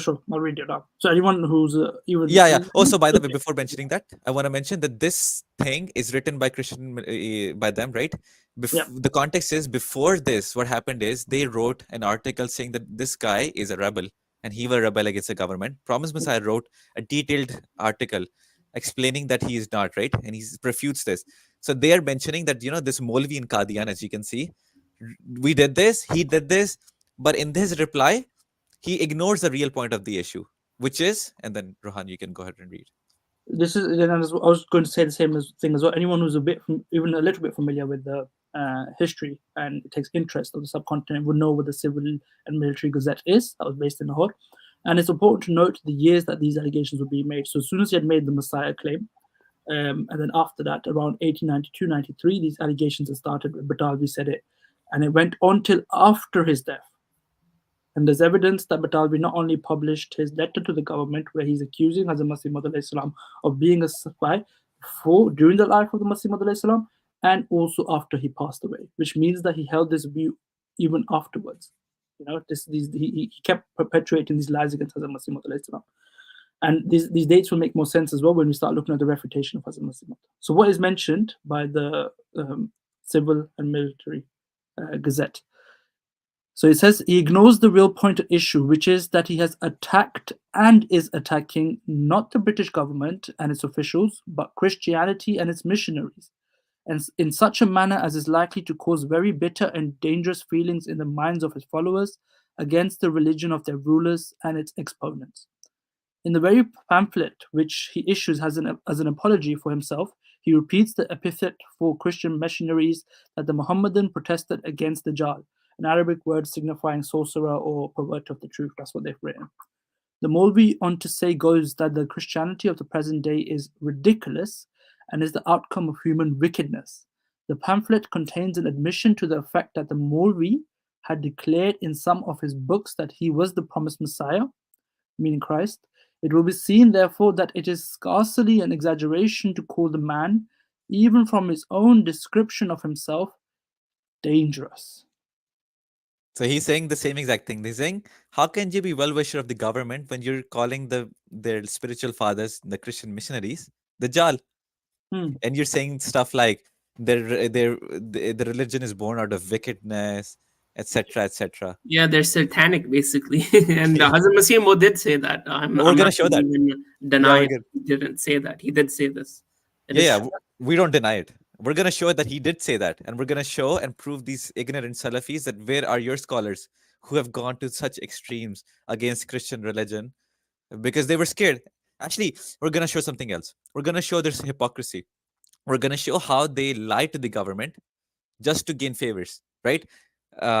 Promised Messiah Islam, he calls this hypocrisy out of these guys. He's saying that, for example, Muhammad Hussain Barelvi, he agrees that there is a violent Mahdi, but into the government, he's denying it. And we have sources for it. For example, and just to again, I wanted to, like I mentioned the dates earlier, the allegations of rebellion, of being a bloodthirsty Mahdi Messiah started around the early 90s and went on until the end of his life, even after he passed away. So these refutations, and this book is one of them, is called Kashful Ghita, The Truth Unveiled, is to put things into context and respond to these allegations. And these didn't start till the late 1890s, when Hazrat Masih Maud started responding to these allegations that were made against him, because they were affecting the Jamaat and his claim and his relationship with the British government. Yeah, and this book is all filled with exposing the lies of non-Ahmadi Muslims or non-Ahmadis in general against him. So, like what his view on government is, and what Islam says about rebellion, etc. So he explains everything in detail. So it's not a big book. It's very small, and one can read it very easily. So I'm going to show what Barelvi said. But we know the Sunni position, right? What is the Sunni position right now and for the end times? It is that Mahdi and Messiah comes, right? What do they do? Masih goes to every single kafir, calls them to Islam. If they reject, he kills them. That's it. No other option. You don't accept Islam, you die. And he kills every single person until there is no non-Muslim left at all. This is a very common position. We have done tweets on it. We have done videos on it. Ibn Kathir's view, and like this is the mainstream Sunni position. Yeah. And I'm just going to clarify, the Salafis don't deny this. Adnan himself has said this. Adnan Rashid has said that this is his position. We have video of him on our Twitter channel. You can search it up. Ibn Baz has said this. All of the main Salafi scholars have said this. The classical Sunni scholars, be it Nawawi or Ibn Hajar or all these other ones, have also said this. This is a Ibn Kathir has said this. Everyone has said this. This is their mainstream opinion. This is And exactly why we showed that Hazrat Masih Maud Islam's calling them hypocrites, and he specifically mentions Batalvi with this as well. yeah, and now we can see Batalvi. This is the same magazine, 1907. He is writing it that it is also untrue to say that the belief in the coming of Masih and Mahdi is dangerous for the learned Muhammadans, meaning the Muslims, do not believe that the promised Messiah and Mahdi will propagate Islam by the sword. According to Sahih Bukhari, a book unanimously believed to be an authority by Sunnis, the promised Messiah will put an end to all fighting and will propagate Islam simply by means of heavenly signs and spiritual powers. Such an Ahmadi view, right? So he won't use the sword. He will only do heavenly signs and show his truthfulness through spiritual powers. This is what we believe. But they make an allegation on us and say, oh, you guys are rejecting all the hadiths of killing because your Mahdi couldn't fight. And their scholars are lying to the people at that time, saying that this is not true. Because if this person went to all the Ahle Hadith scholars and said this in front of them, they would takfir him, but he would not. This is one way. And let's show his own contemporary scholars, Nurul Hasan Khan and Nawab Sadiq Hasan Khan.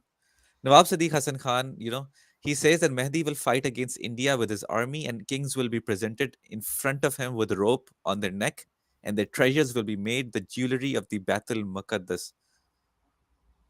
So he's saying the opposite. And he's a contemporary Salafi scholar, and he's writing this in Persian.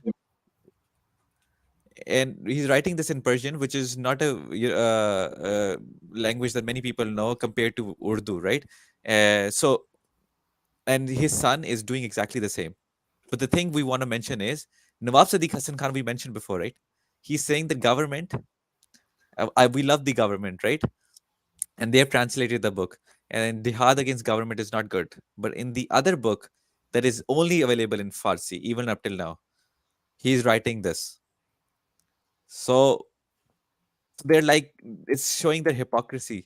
Yeah, the one thing you'd have to admit, that Batalvi is contradicting his scholars, his contemporary scholars, his spiritual forefathers, or he is straight up lying. This is what Hazrat Masih Maud Islam himself says, that Batalvi says something else to the British government, to the public, but holds a different opinion when it comes to his close circle.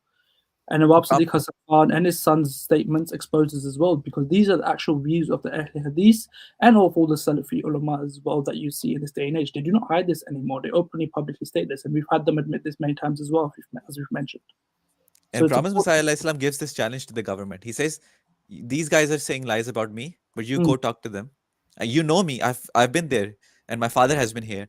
We've been loyal to you. But you go to them, ask Batalvi to say this exact same thing in a majlis, in a meeting with all his Ahle Hadith buddies. And why did Hazrat Masih Maud say this? Because the likes of people like Batalvi who are saying these lies are making fatwas of kufr against Hazrat Masih Maud Islam, because he's saying that there's no such thing as a bloodthirsty Mahdi or Messiah who's going to come and fight and kill all the disbelievers. He explains the actual method that the Messiah is going to overcome his opponents. And just for this simple reason, a lot of the people at the time rejected him and released fatwas against him. So Hazrat Masih Maud was also pointing out a second hypocrisy here.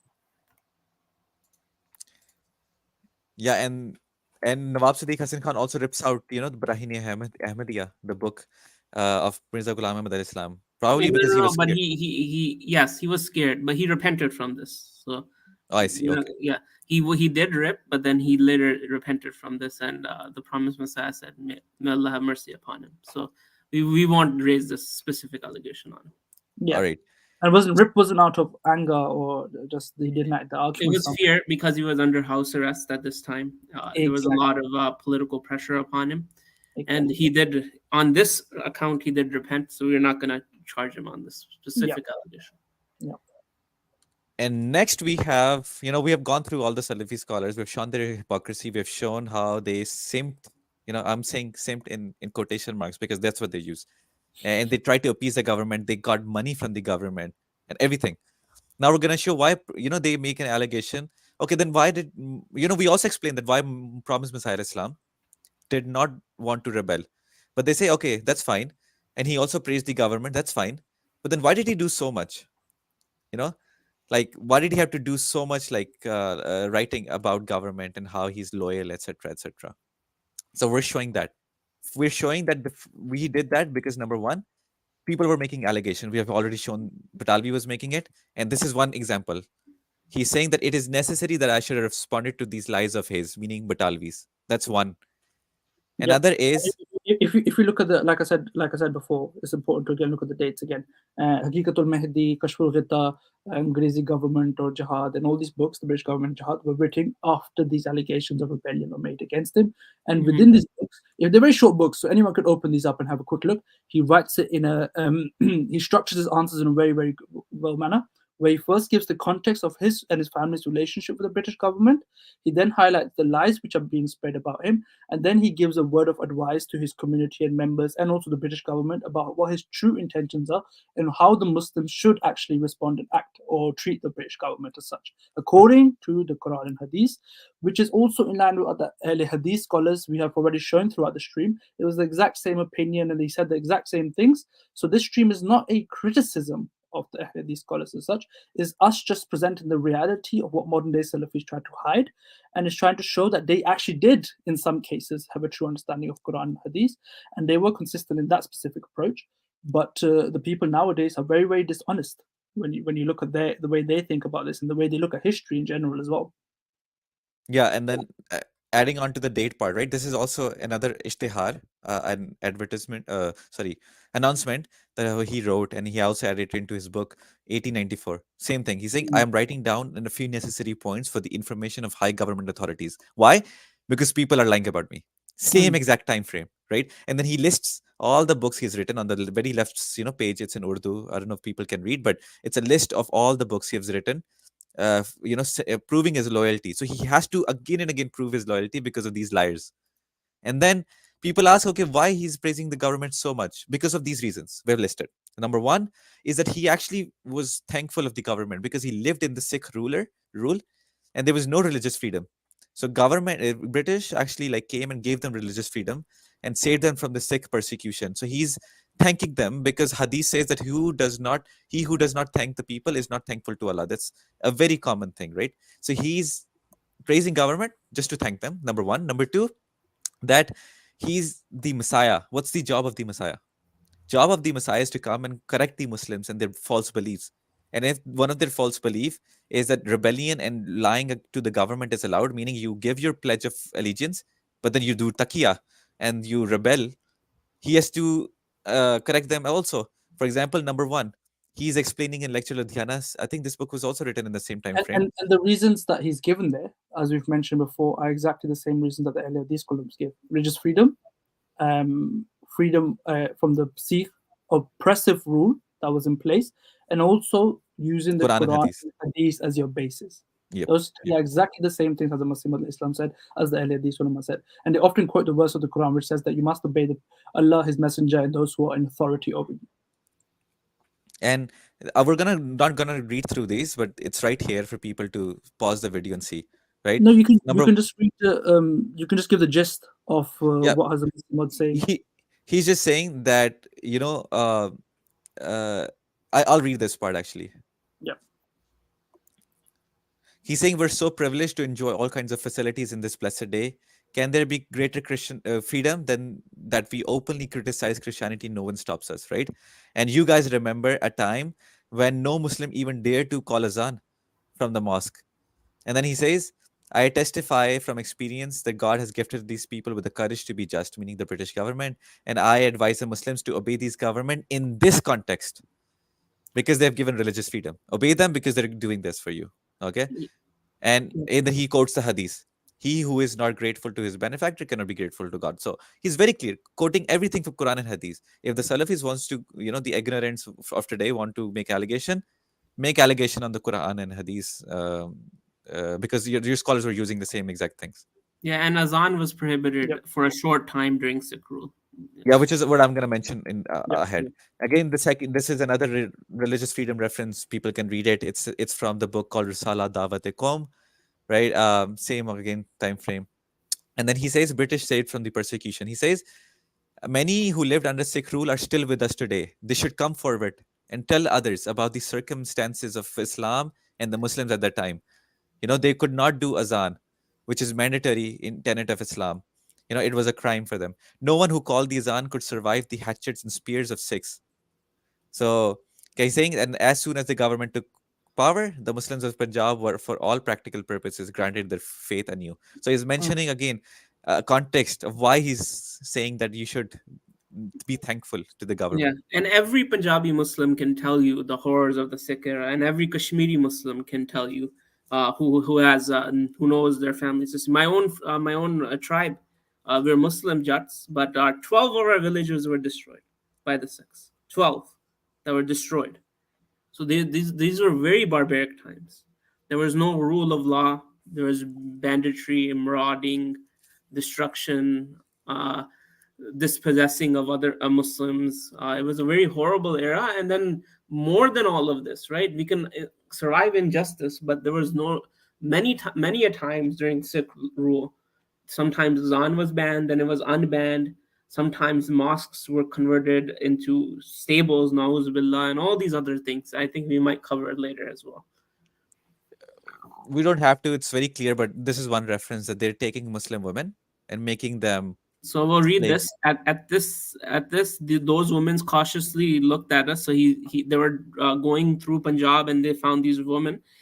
Those women cautiously looked around, and when they addressed us in Pashto, we are Muslim women of Afghan origin, and we're residents of such and such country and village. The local Sikhs have forcibly brought us here. So Syed Ahmad Barelvi Rahimullah is traveling through Punjab, and this is the horrors he sees and forces him to do jihad against the Sikhs.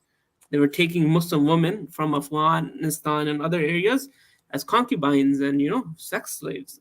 This is the horror of the Sikh rule that majority of people don't want to discuss today. No, And but I have nothing against the Sikhs, right? But I don't have anything against the religion. But that time period was not a good time period for the Muslims of Punjab. But no, the real issue is the British government who did kill 100 million or 200 million. I don't know. Like, that's the real issue, right? That's what these guys The come up with. mythical 200 million, right? The mythical, Or yeah. 100 million, or pata nahi kya numbers. And So then, the other thing is the Sikhs ruled the area of Punjab, what is now Khyber Pakhtunkhwa, right? So Pakistani Punjab, Khyber Pakhtunkhwa, and all of Gilgit, Kashmir, Ladakh, they control this area. So Kashmir, Punjab, and parts of Haryana as well.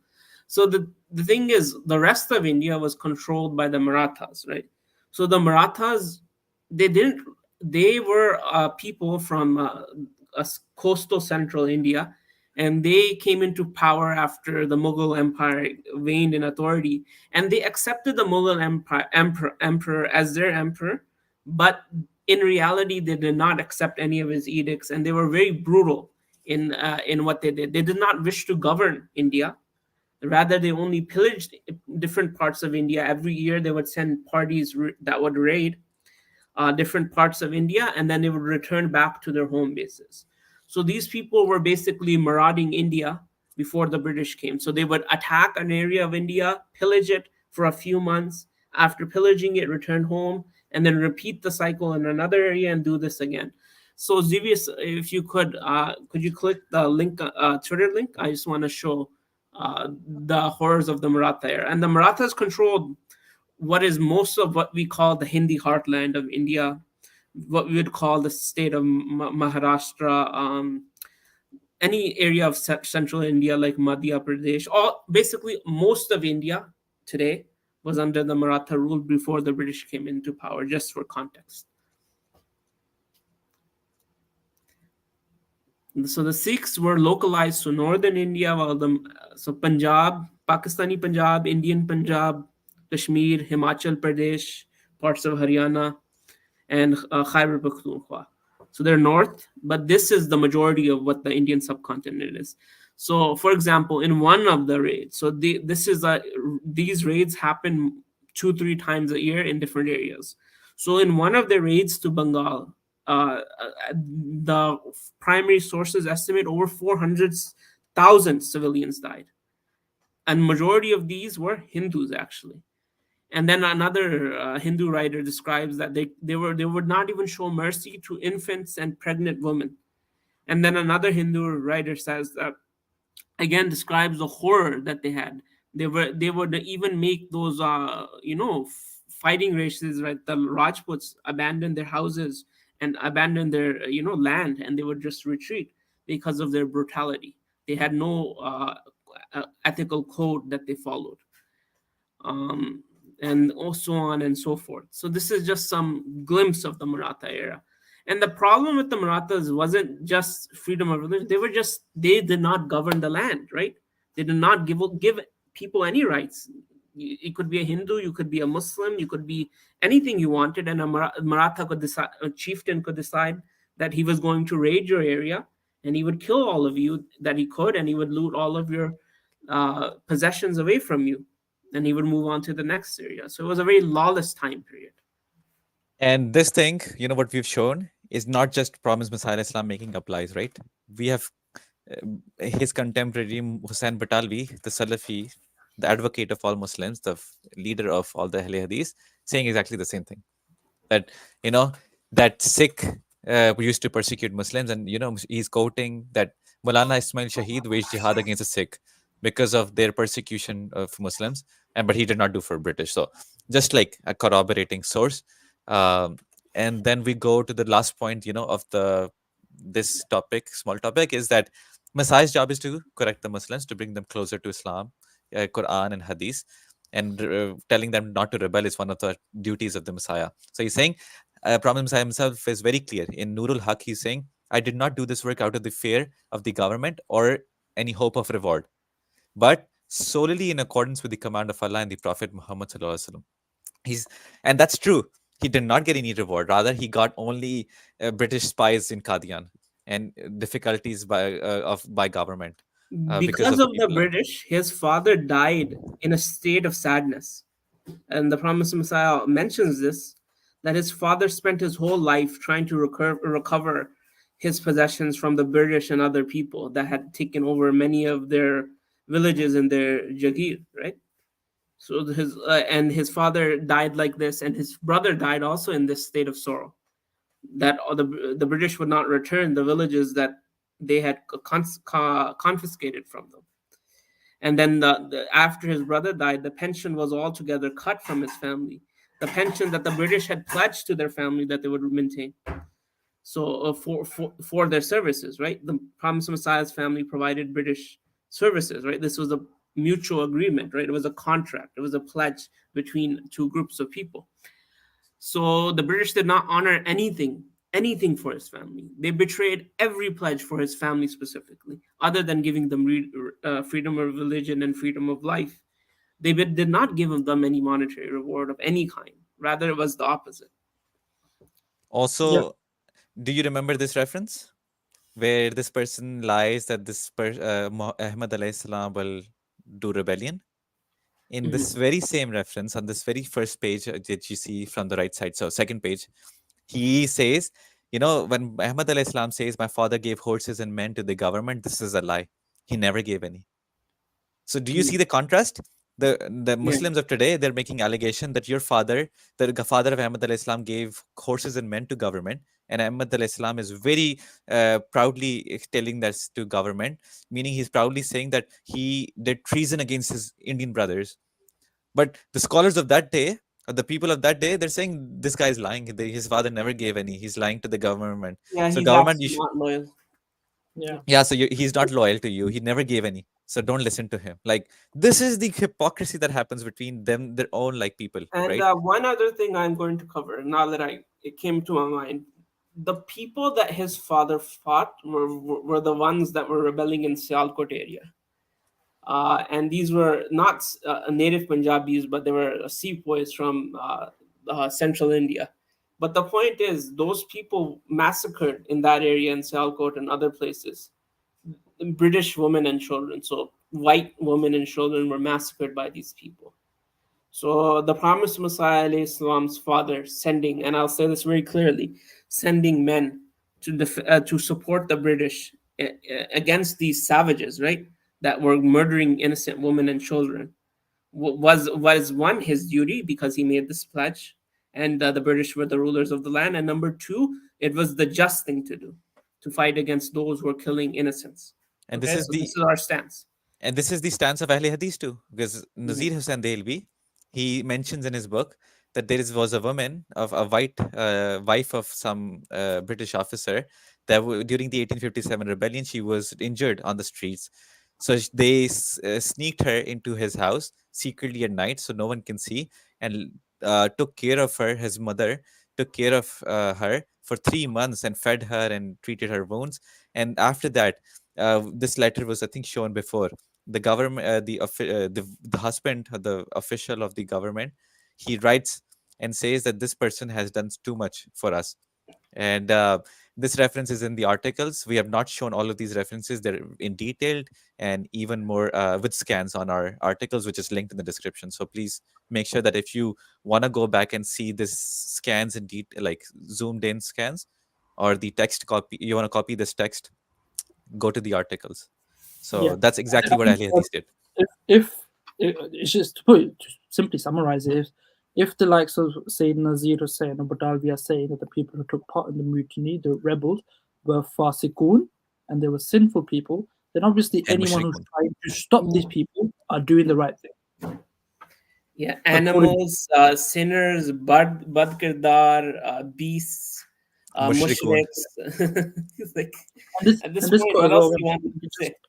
it just reminded me as well in this quote you've got up on the screen, Xavius, where he's saying that I do not do this out of fear of the government, nor in the hope of any reward from it. In other instances, as Masih Maud Islam said, when Ahle Hadith praise the British government or they do these things, it is either they are showing their hypocrisy or they are just trying to receive reward and the favor from the British government, because they have they show no importance or urgency for spreading the message of Islam or defending Islam. How many of them have written books? You know, the same books that they quote for praising the British government. If you read the whole book, you'll see Hazrat Masih Maud Islam telling the Queen or the British officials that, one, organize a debate between the Christians and Islam for the world to see and publish this everywhere. And this way I will prove the truthfulness of Islam. Secondly, he's telling the Queen that you're following false teachings and you should accept Islam. Which is what we're going to show now, actually. Exactly. So nice transition.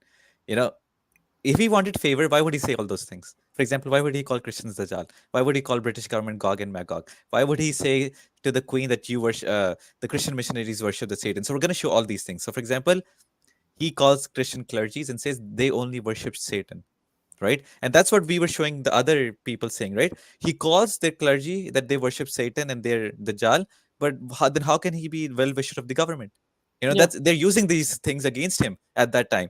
Now the people, the ignorants don't know these books, right? They haven't read a single word of the promised Messiah Islam other than what they have heard these so-called historians and researchers quote. Then he says, Queen is in darkness, I basically. think one thing before you go on as well is that someone might ask in this day and age, what's the association with Christian clergies or missionaries and the government? At that time, the situation was very different. Essentially, the missionary movements were funded and organized and run by the government in centralized points. Okay, and they were part of the colonial government in the terms of structure and growth. So everywhere Britain would go as an imperial government and take over and establish themselves, one of the first things they do would set up missionary movements across the country to make the locals of that country, of the society, start accepting. And many of the colonial officials were missionaries themselves. Yes. So Yes. they held both positions. Yes, so they were government officials, and they'd write back to the UK saying that this is a person opposing us. His name is Mirza, and we are having this difficulty in speaking to him, etc., etc. Secondly, Dajjal, calling them Dajjal. Dajjal, one, we believe he's a manifestation of Satan, as Ahmadi Muslims believe, and he's the greatest fitna to ever come. how can Hazrat Masih Maud Islam be appeasing these people, but at the same time be saying that this is the biggest fitna, the biggest the manifestation of Satan? Here it is. Here it is. He says it right there. The Jal is in fact none other than the people known as Christian missionaries and European philosophers. They're the two jaws of Province Dajjal, which devoured the people's faith like python. Right? First, it is the common and ignorant people who get caught, in the missionaries, and then the European philosophers. So, and then this whole, if you go to this book, Essence of Islam, go to that, there's a whole section on it, and it's multiple pages long. And this is like just a summary. He mentions this over and over and over. And that's our he's point. brutal. And the other thing is very brutal, and he's very honest, and he's very straightforward. Yeah, and this he's is not our position. mincing words, and he's not hiding in his opinions or his feelings. He's very honest. Unlike certain people. Unlike certain people that we just showed, how they would lie to the government and then in the back believe in the Mahdi that's gonna kill them. Yeah, he says that you guys are all these things. Like here, if he's saying Christian missionaries and European philosophers, he's covering all of the West even today. What else is there? They're either Christians or they believe in some sort of weird philosophy, neo-atheism, humanism, and all these other nonsenses, right? They're socialists or whatever else they are, right? So even today, all of the major thinkers of the West are covered within what he's just said right here. So it's absurd, right? Can you imagine someone, Adnan, being able to say that on Twitter? No. And not just that.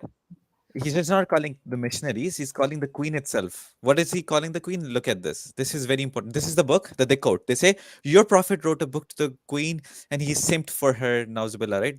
These are the things that they say. In the same book, this is what he says. What was the gift? He says a gift for the Queen. What was the gift? Islam, obviously. Yes. So he's calling the Queen. The whole book is again and again and again and again why you should accept Islam. You should accept Islam. But you're in ignorance. You're in ignorance. And this is just one quote Zivis is going to show you right now of this. Yeah, it's so clear. He says, we earnestly ask thee, meaning Allah. He's doing a dua to Allah Ta'ala. He says, all powerful Lord, to grant us one more prayer, that our benefactress, the Empress, before leaving this world, may probe her way out of darkness of human worship, of man worship, with the light of La ilaha illallah Muhammad Rasulullah. Imagine you going to the government, the king of the president of the country, and saying, "Oh Allah Ta'ala, I hope that he becomes, you drag him out of the darkness of whatever darkness it is," right? Imagine telling your Christian friend that. Imagine telling your boss, friend.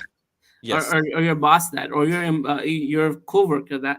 Oh, I hope, please, you write him a letter and you say, "Oh, I pray to God that you no longer are a man worshiper." Imagine. Could you say that? Do you have the guts to say that? Or any of the viewers here, can you say that to your friend, employee, boss? Could you say that to anyone? No, you couldn't. I know you couldn't. Baat khatam. Yeah, and show us any of the Ahle Hadith scholars saying even 1% of this like brutal statement to the Queen. Show us that they even invited her to Islam. Maybe they would have. But this is like the reality that Prophet Messiah. Obviously, Prophet Messiah is not being rude here, right? He's actually like thankful to the Queen that they live in peace, and he thanks her. Blah blah blah. He's not being rude. He's telling her exactly the truth, right? A prophet's job is to tell the people the truth, right? No matter whether they are receptive to it or they're not receptive to it, regardless of the consequences, his job is to tell her the absolute truth. Yeah, and then he's saying that the person that you worship is not God. He's a human. What else do you want? Right? And then he says that British are Gog. Sorry, do you want to add anything on here? Sorry. No, but again, so this is also another proof of the British as well, right? This is also, the book got published, right? Hazrat Masih Maud published this, but they did not punish the Hazrat Masih Maud alayhi Islam for telling the truth or propagating his faith or calling the Queen to Tawheed, right? Obviously, they were very pissed and they made many, they tried to make a mockery of him and they published vile things in newspapers against him.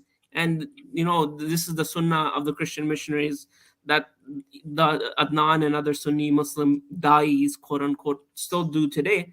But the fact of the matter is, right, even today, this book is available and the promised Messiah alayhi Islam was not punished for giving his dawah to the Queen.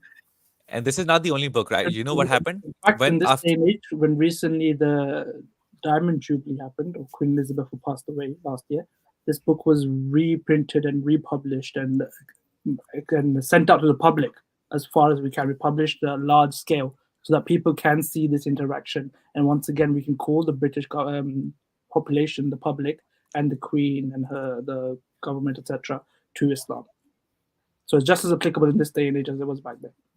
And he did not stop here actually. After this book, Tofa Kaisariya, he wrote another book called Sitara Kaisariya after a few years. And because Queen did not reply to him, and he said that, I wrote to you with like great love and respect for Islam and wanted to invite you, blah, blah, blah. Then writes another like small booklet and sends it out and says, maybe you might have missed it, maybe this, maybe that. And then he writes the exact same thing again, calls her to Islam. So it's not like he made a mistake after doing this and he was like, oh, I'm not going to do it again. He did it again and called her again. So this is it. And then, Prophet Messiah Islam, if he's going to simp for the British, read his book. I asked people to read this book only, Light of the Holy Quran.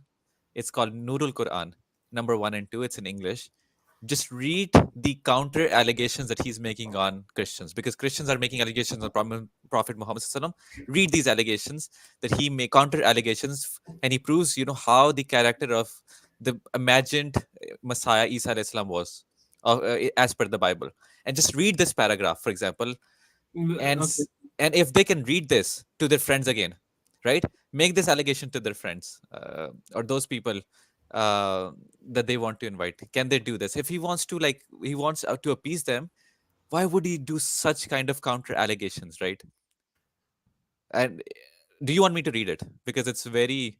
No, we can do it later. Let's Yes. go to the next one. And then he calls British Gog and Magog. Who are Gog and Magog? You need to know that to understand. He's saying that British and Russia, they're Gog and Magog. He's living in Britain. He's calling them Yajuj and Majuj, and this is something that Christians agree with. That's going to happen in the later, and the Muslims too.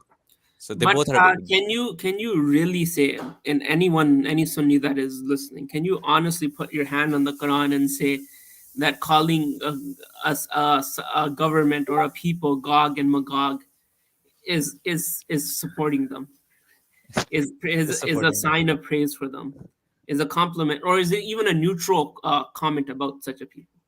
Can you really say this?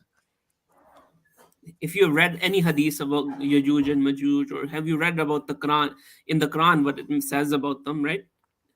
How can you honestly say that this person is a a huge lover of the government? Obviously, he accepts the government and he's grateful for what they have done. But obviously, when it comes to criticizing the government or showing the true face of the British government, he's not hesitant, right?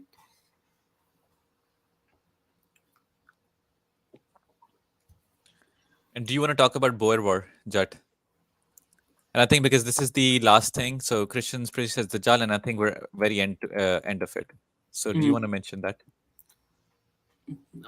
To be honest, I don't know too much about that. I have seen the allegation. So the Boer War was a war which took place between England and the natives that belonged to South Africa specifically. So Hazrat Masih Maud Islam brought this topic up on the day of, it was Eid. He's actually, the speech that he made, address that he made, has been published. It's called Ridade Jalsa Dua, so the gathering of the Eid prayer. And in this, Hazrat Masih Maud first of all mentions and highlights to his followers specifically, that was the audience, and anyone else who might have joined, praising the policy of freedom of religion, which has been exercised and implemented by the British government first of all. And as a result of this, as Masih Maud says, due to this blessing that we received from God, that we've had this freedom, we should also now pray for our benefactors who have granted us this benefit, that victory should be granted to the British. Because at the time, obviously, South Africa was under their rule, and this was the locals rebelling against them. Same as the kind of situation as you would mention in 1857 in India as well. And as part of this, Hazrat Masih Maud, yes, he asked people to donate and raise funds. Funds for who? The injured British soldiers who suffered. So it was a relief for the soldiers who suffered as a consequence of that war. And this is not a fact that we hide. This is also published in our books, and this was also published at newspapers at that time as well. For example, the Homeward Mail, which is a Western newspaper, who published and recognized this war fund that was raised, and also thanked Hazrat Masih Maud alayhi salam. Because Hazrat Masih Maud alayhi salam was not going to, as you mentioned earlier, we mentioned this in the context that he was truthful to the Queen all the time, meaning that he didn't hide his true intentions because he's a prophet and he will be honest. In the same way, when credit was due, when he did need to praise and help the British government, and his directions were in line with Quran and Hadith, he would be absolutely clear and truthful with this as well. Unlike the Ahle Hadith and other people, he did not need to beat around the bush or make statements or scenarios up. In the same way that he supported the British in this the war, praying for them, raising funds, would be the exact same thing that the Ahle Hadith or ulema would do as well. So that's not something that you can contend in this day and age. Basically, I think Ahmadi Muslim has said as well, in our chat, he says that it's basically like the 1857 rebellion, right? Yeah, exactly. Rebelling. So that's what Nasiruddin said as well. So Ahmadi Muslim, I think since we're done, right, just do a recap and then we can go ahead with Ahmadi Muslim. Actually, so the let recap. him go right now if he can. Okay. It's better. Yeah.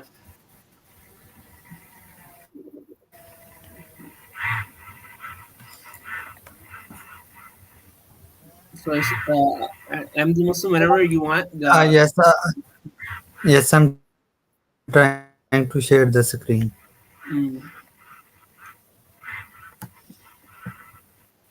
So again, I can't emphasize this enough. We're not trying to pick on the Salafis in general. In fact, we didn't even cover the Salafis of the Najd, right, of Arabia. The point of this stream is more to just give historical context and call out the hypocrisy of the modern pseudo-Salafis, right? That is the point of this stream. Yeah, because in reality, when they make such allegations or they complain about certain things, they're raising allegations against their own ulema. And in doing so, they disrespect them, and they also raise questions about their credibility. Of course they do, they're calling them liars, basically. But we're showing them why their approach is completely false and against their forefathers. But inshallah, we've covered various topics, right? Yeah. We've not only shown, according to the Quran and Hadith, they believe utmost loyalty to the British government, and they showed praise as well. Why did they show this? They compared the British rule to the Sikh rule, which was an oppressive rule for the Muslims. And we've shown that clearly already as well. Enough references not only from Hazrat Masih Maud alayhi salam, but also from other biographies and newspapers which were written by Brutality and other people. And as well as this, we also covered that this was not the opinion of the Ahle Hadith movement, was not a fringe opinion. It was not exclusive to the Ahle Hadith scholars. It was also held by the forefathers, by the founders of the other groups as well. For example, the Barelvi, the Deobandis, and also scholars which were accepted unanimously by all the groups as well, like Syed Ahmad Khan and not Syed Ahmad Khan, Syed Ahmad Barelvi. Sorry, Syed Ahmad Barelvi and Shah Ismail Shahid, rahmallah alayhi as well. So this is not a issue for us. And also we've exposed another thing as well. Certain people who claim to be historians, they do not have an objective approach when they look at certain sources or references.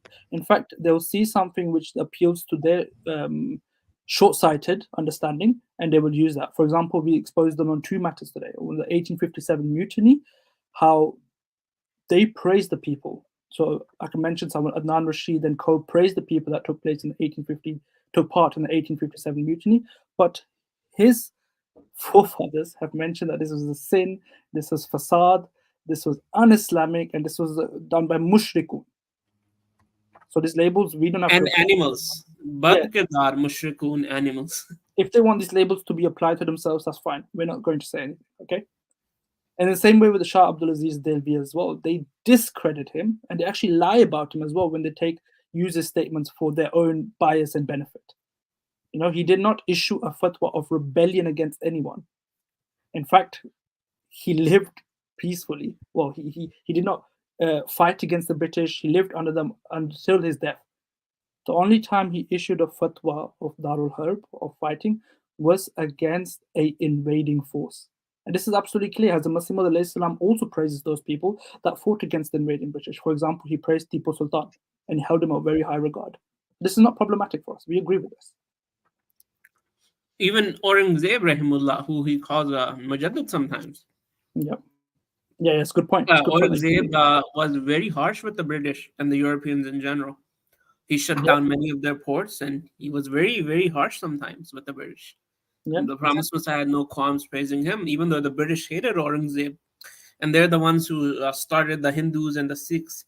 They encouraged them to, make Aurangzeb a dividing figure in modern India today, right? It's because of the British hatred for Aurangzeb. Yeah.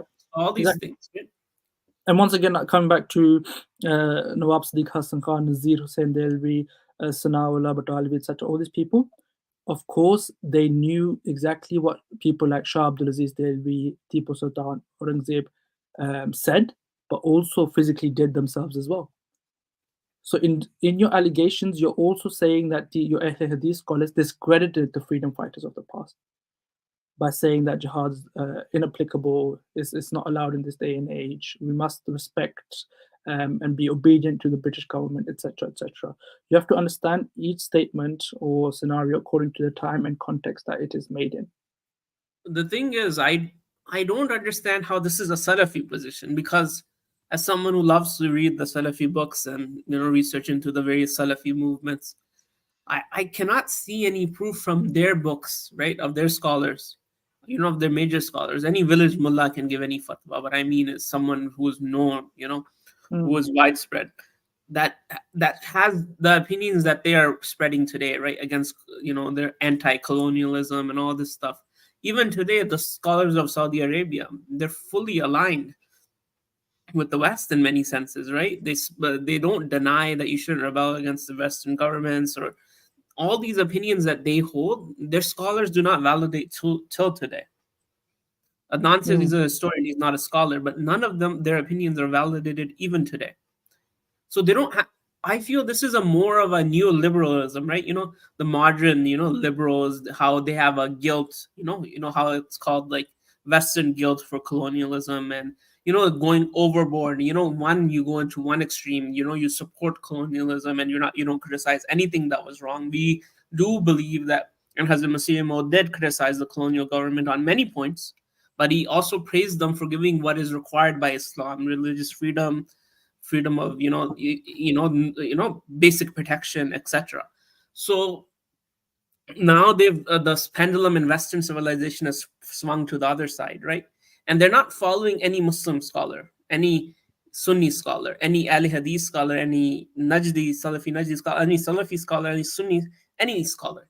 They're following this new trend that has taken over the world, right? This is just a new movement. This will fade. This is not a religious movement. You're following secular atheists, right?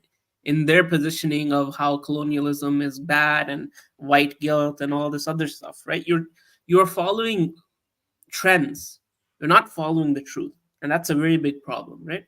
So Yeah. I think this is opening everything up now. Yeah, and now Ahmadi Muslim, we can see your screen now. Yeah, you can go ahead.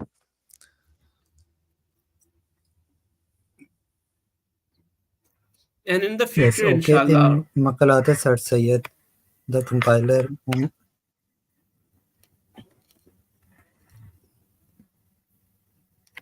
Yes, in this book, it is Maqalat Sir Syed, volume 16. Ismail Panipati is here.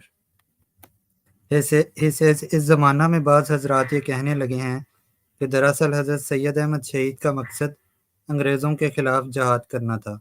Sikh तो वैसे ही दरमियान में आ गए। या अगर सिख आज़ादी वतन के जहाद में हज़रत सैयद अहमद का साथ देने के लिए तैयार होते तो ख़ुद उनसे रज़्म बेकार की कोई वजह न होती, या सिखों से फारिग होने के बाद हज़रत शहीद का पुख्ता इरादा अंग्रेज़ों से जहाद का था।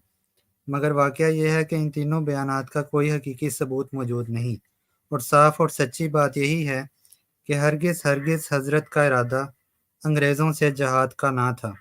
अगर ऐसा होता तो सर सैयद, जो हज़रत शहीद के सबसे करीबुल अहद मौरिक हैं, ज़रूर इसका जिक्र करते।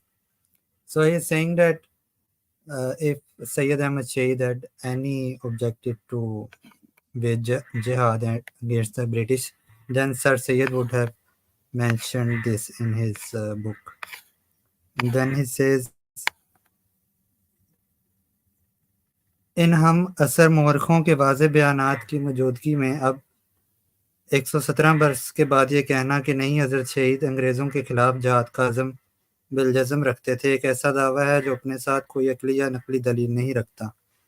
So he's saying that now some people are claiming after 117 years that Syed Ahmad Shahid wanted to start an jihad against the British.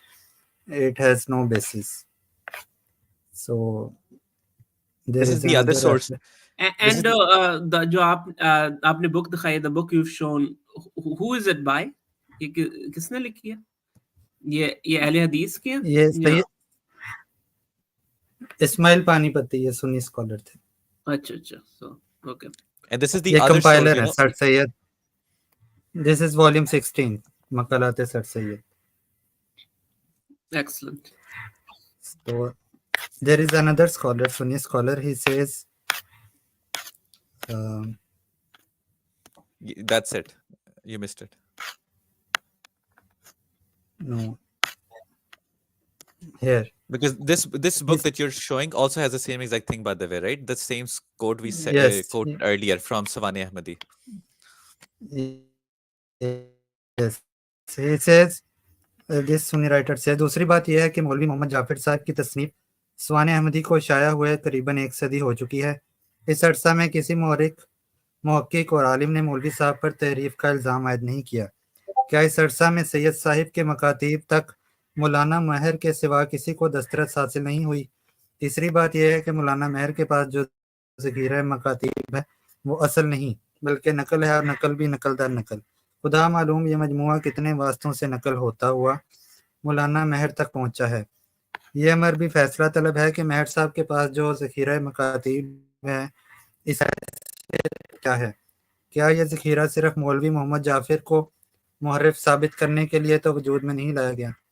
So he is saying that Maulvi Muhammad Jafir book was the first one and authentic biography of Syed Ahmad Shahid, and Ghulam Rasul Meher made some new letters which has Yeah. no like original copy.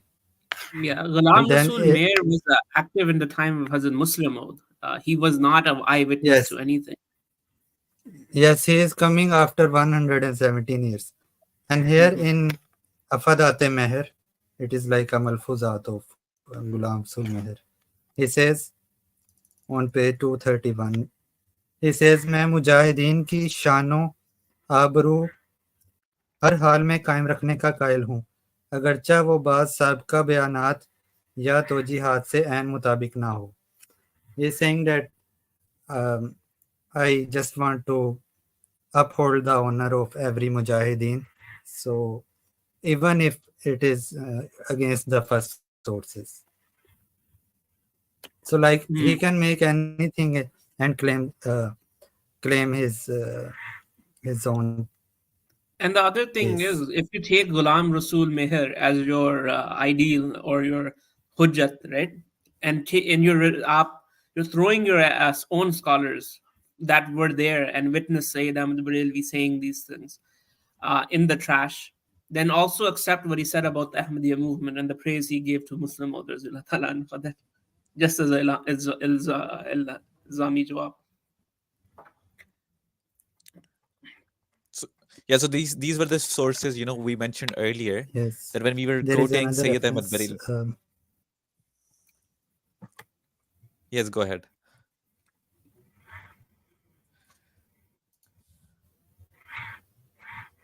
Can you see the screen? Yes. Yes. Shahadate. Shahadat Balakot. It is by Payam Shah Jahanpuri. He was a fellow and friend of Ghulam Rasul Meher. He rejects him here in this book. He says, Syed Sahib के जहाद का रुख अंग्रेज़ों की तरफ था या सिखों की तरफ, ये एक मुतनाज़ा फ़ीही मसला है। अफसोस कि इसे तारीख की रोशनी में देखने की बजाय ख्वाहिशात के आईना में देखा गया, और अक्सर मौरिक इस मसला पर इज़हार ख्याल करते हुए जज्बात के दायरे में बह गए। मैंने इस मसला पर ख़ास तारीख और हक़ाइक़ की रोशनी में गुफ्तगू की है. So he is saying that some writers have included their own emotions in history, and this is not correct. In another book, he says, Pyam Shah Japuri, here he says, Alhamdulillah, you have shown like 4 different sources proving yes, Adnan's lies, showing Adnan's lies. here he answers Maulana Ghulam Rasul Meher.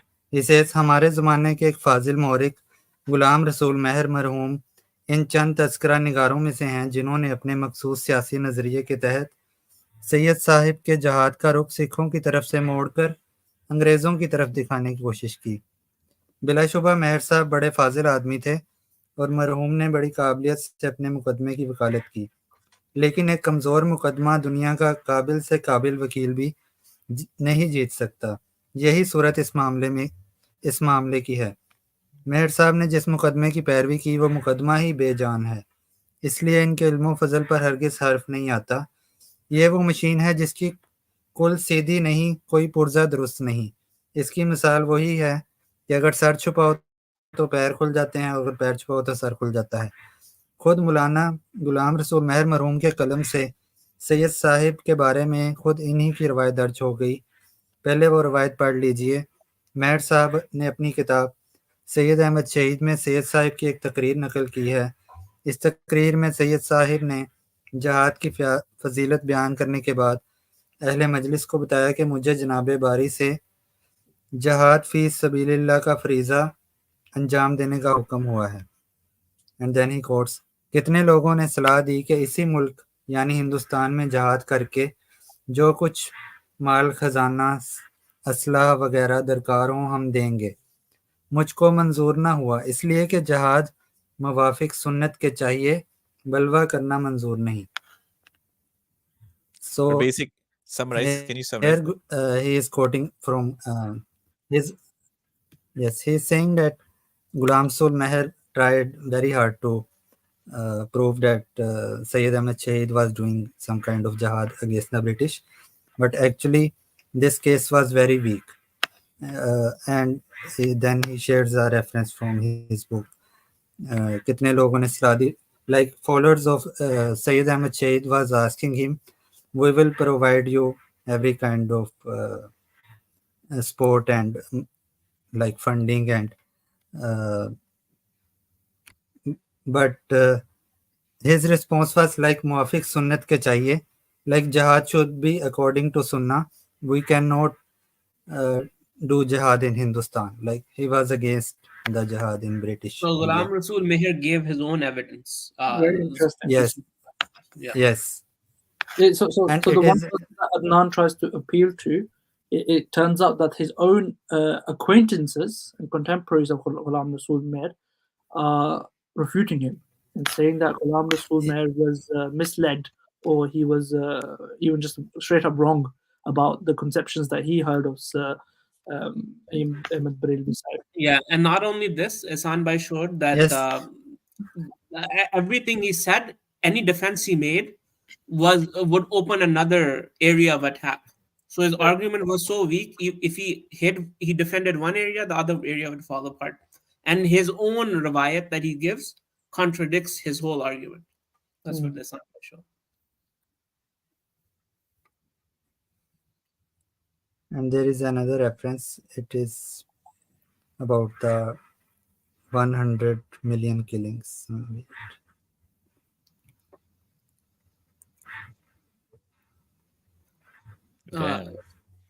More Is it references. moving?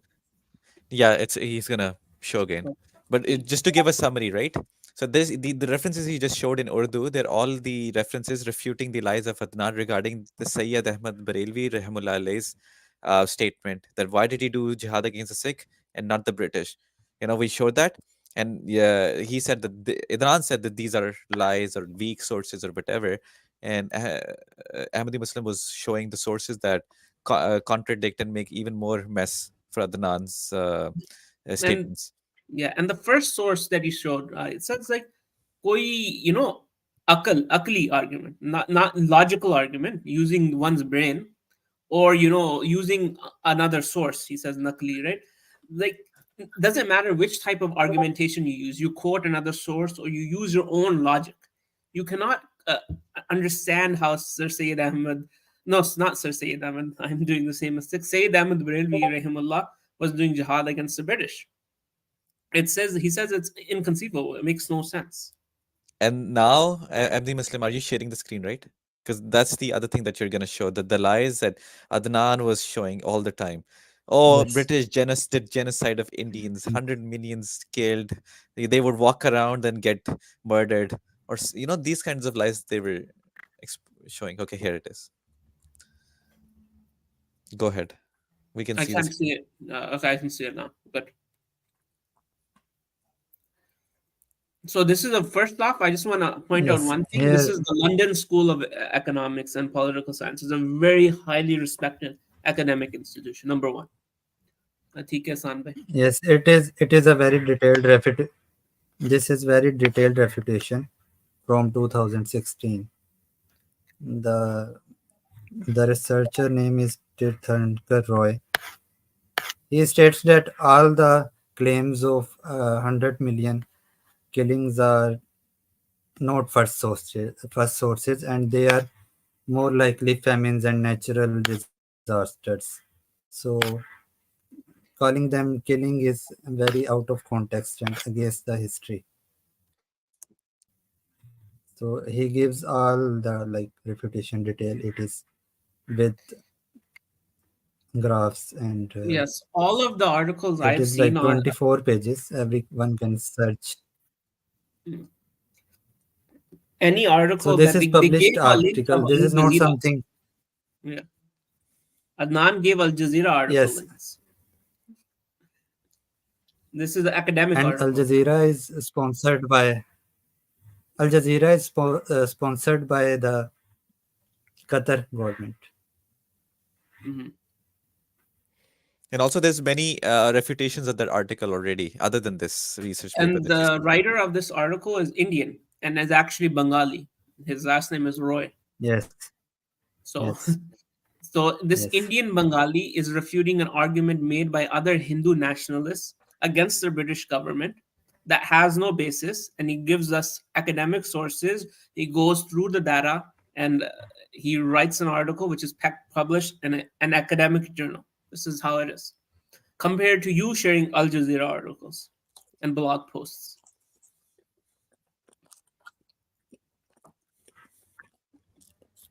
And now here is another announcement from New York Times, 1899, December 3, 1899. Here it states, this London, December 2. A curious proposition has been made to Lord Curzon of Cadleston, the Viceroy of India, by Mirza Ahmad, a well-known Mohammedan of Qadian. He wants the British government to call a public conference of all the religions and submit them to competitive examination under two demonstrations of the sublimity of their moral teachings and an outward sign of divine support by the performance within a year of some miracle transcending all human limits. If he fails to prove that Muhammad was greater than all others, Ahmad offers to submit to crucifixion. Can I send the So, same thing again? Also, this is the same exact reference that is found in the yes, Civil and Military Gazette, 1902, and it's okay. according by the same thing. So Mirza Ghulam Ahmad, the well-known prophet of Qadian, you know, he's issued a pamphlet on the plague, and then he says the challenge. So he calls all the various creeds to come and participate in this challenge, right? And this is also published in the same. Yeah, this was actually published around the world. So the reference that Soundbite just mentioned was from the New York Times itself. So this was recognized and seen. And look at his fearlessness of the Prophet ﷺ. He says, regardless of where this happens, this is also what he wrote in the book that we showed earlier, where he writes to the Queen, addresses her, and tells her that he'd be very grateful if she or someone, her representative, organizes such a gathering where we can challenge and have a competition between the two faiths, Islam and Christianity, to finally come to the conclusion, the absolute conclusion of who is truthful, who is not. And he said he would personally come and present a sign of the truthfulness of Islam, which obviously no one at the time could. They all relied on their own intellect and argumentative proof. Whereas the Muslim of Islam that said that I don't necessarily need to do this, I can show you a sign from God. And this is public knowledge. If someone had contested him and actually agreed to organize this, then they would have witnessed the truthfulness of this as well.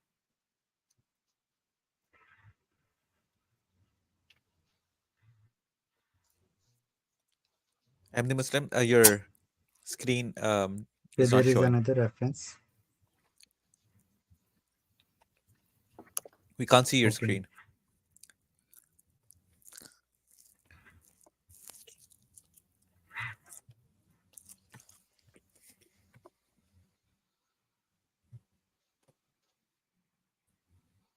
It is okay. This reference is from Batalvi's.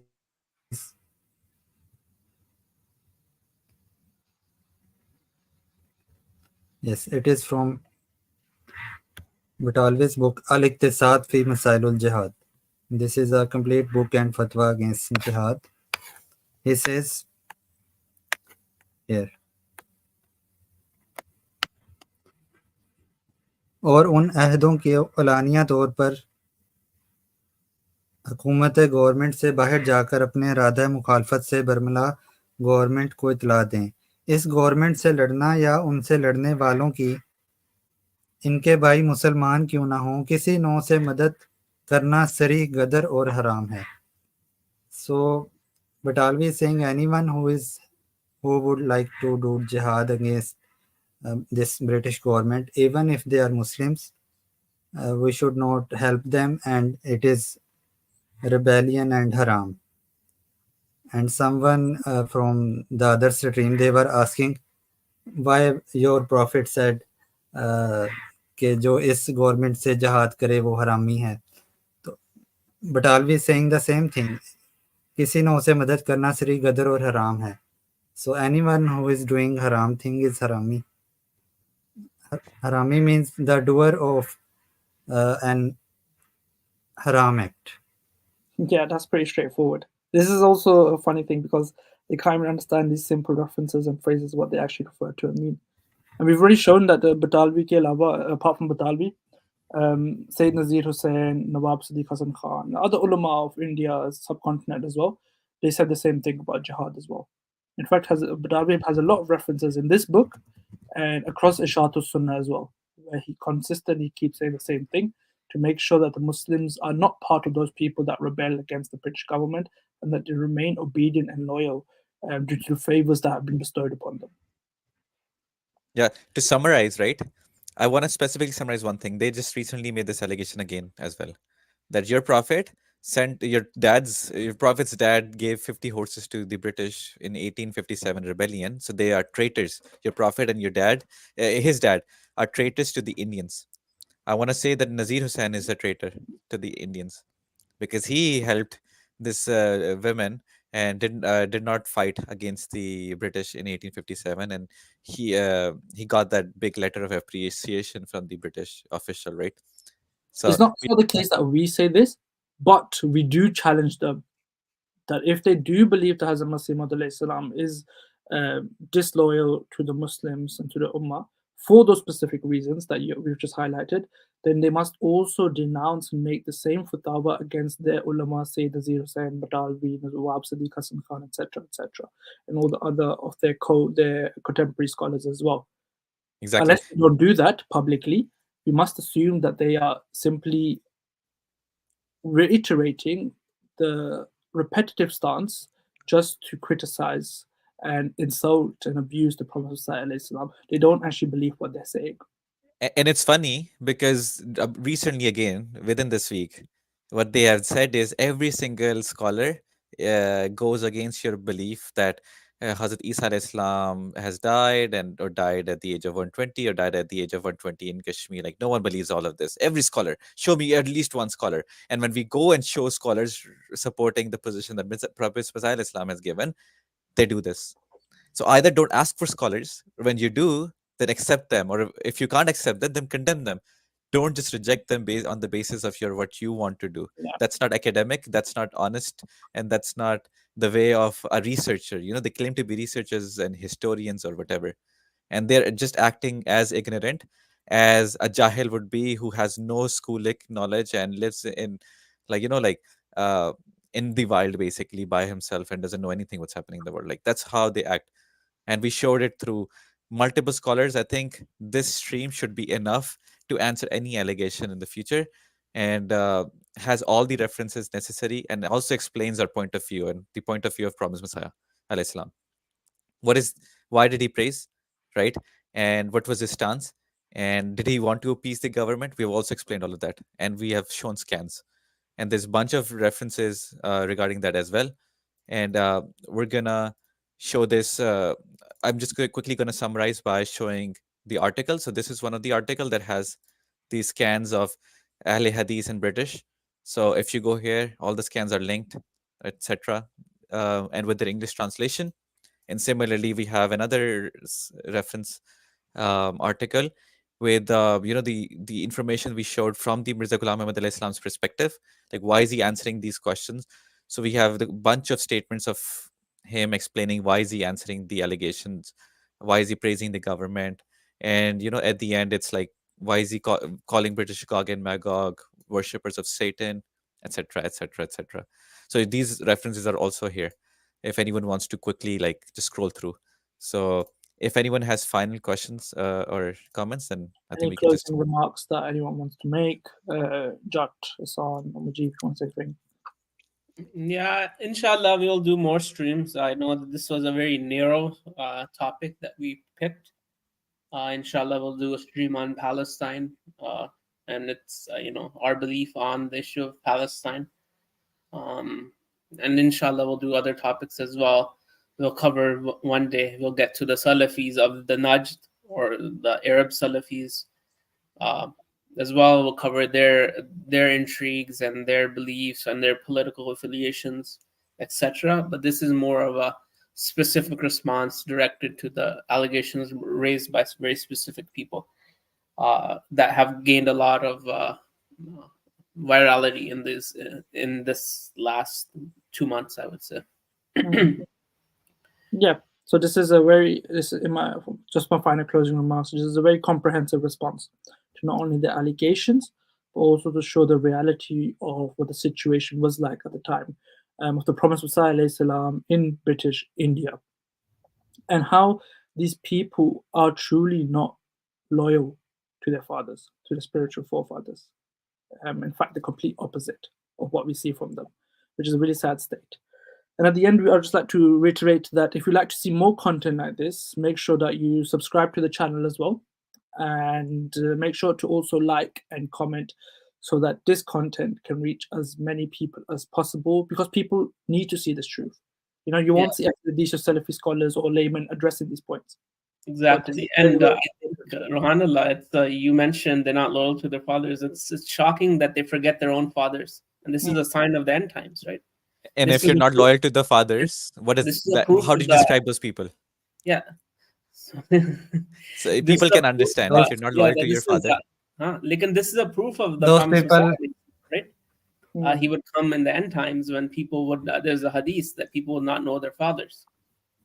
So these people do not actually know their own spiritual fathers, and this is a shame, right?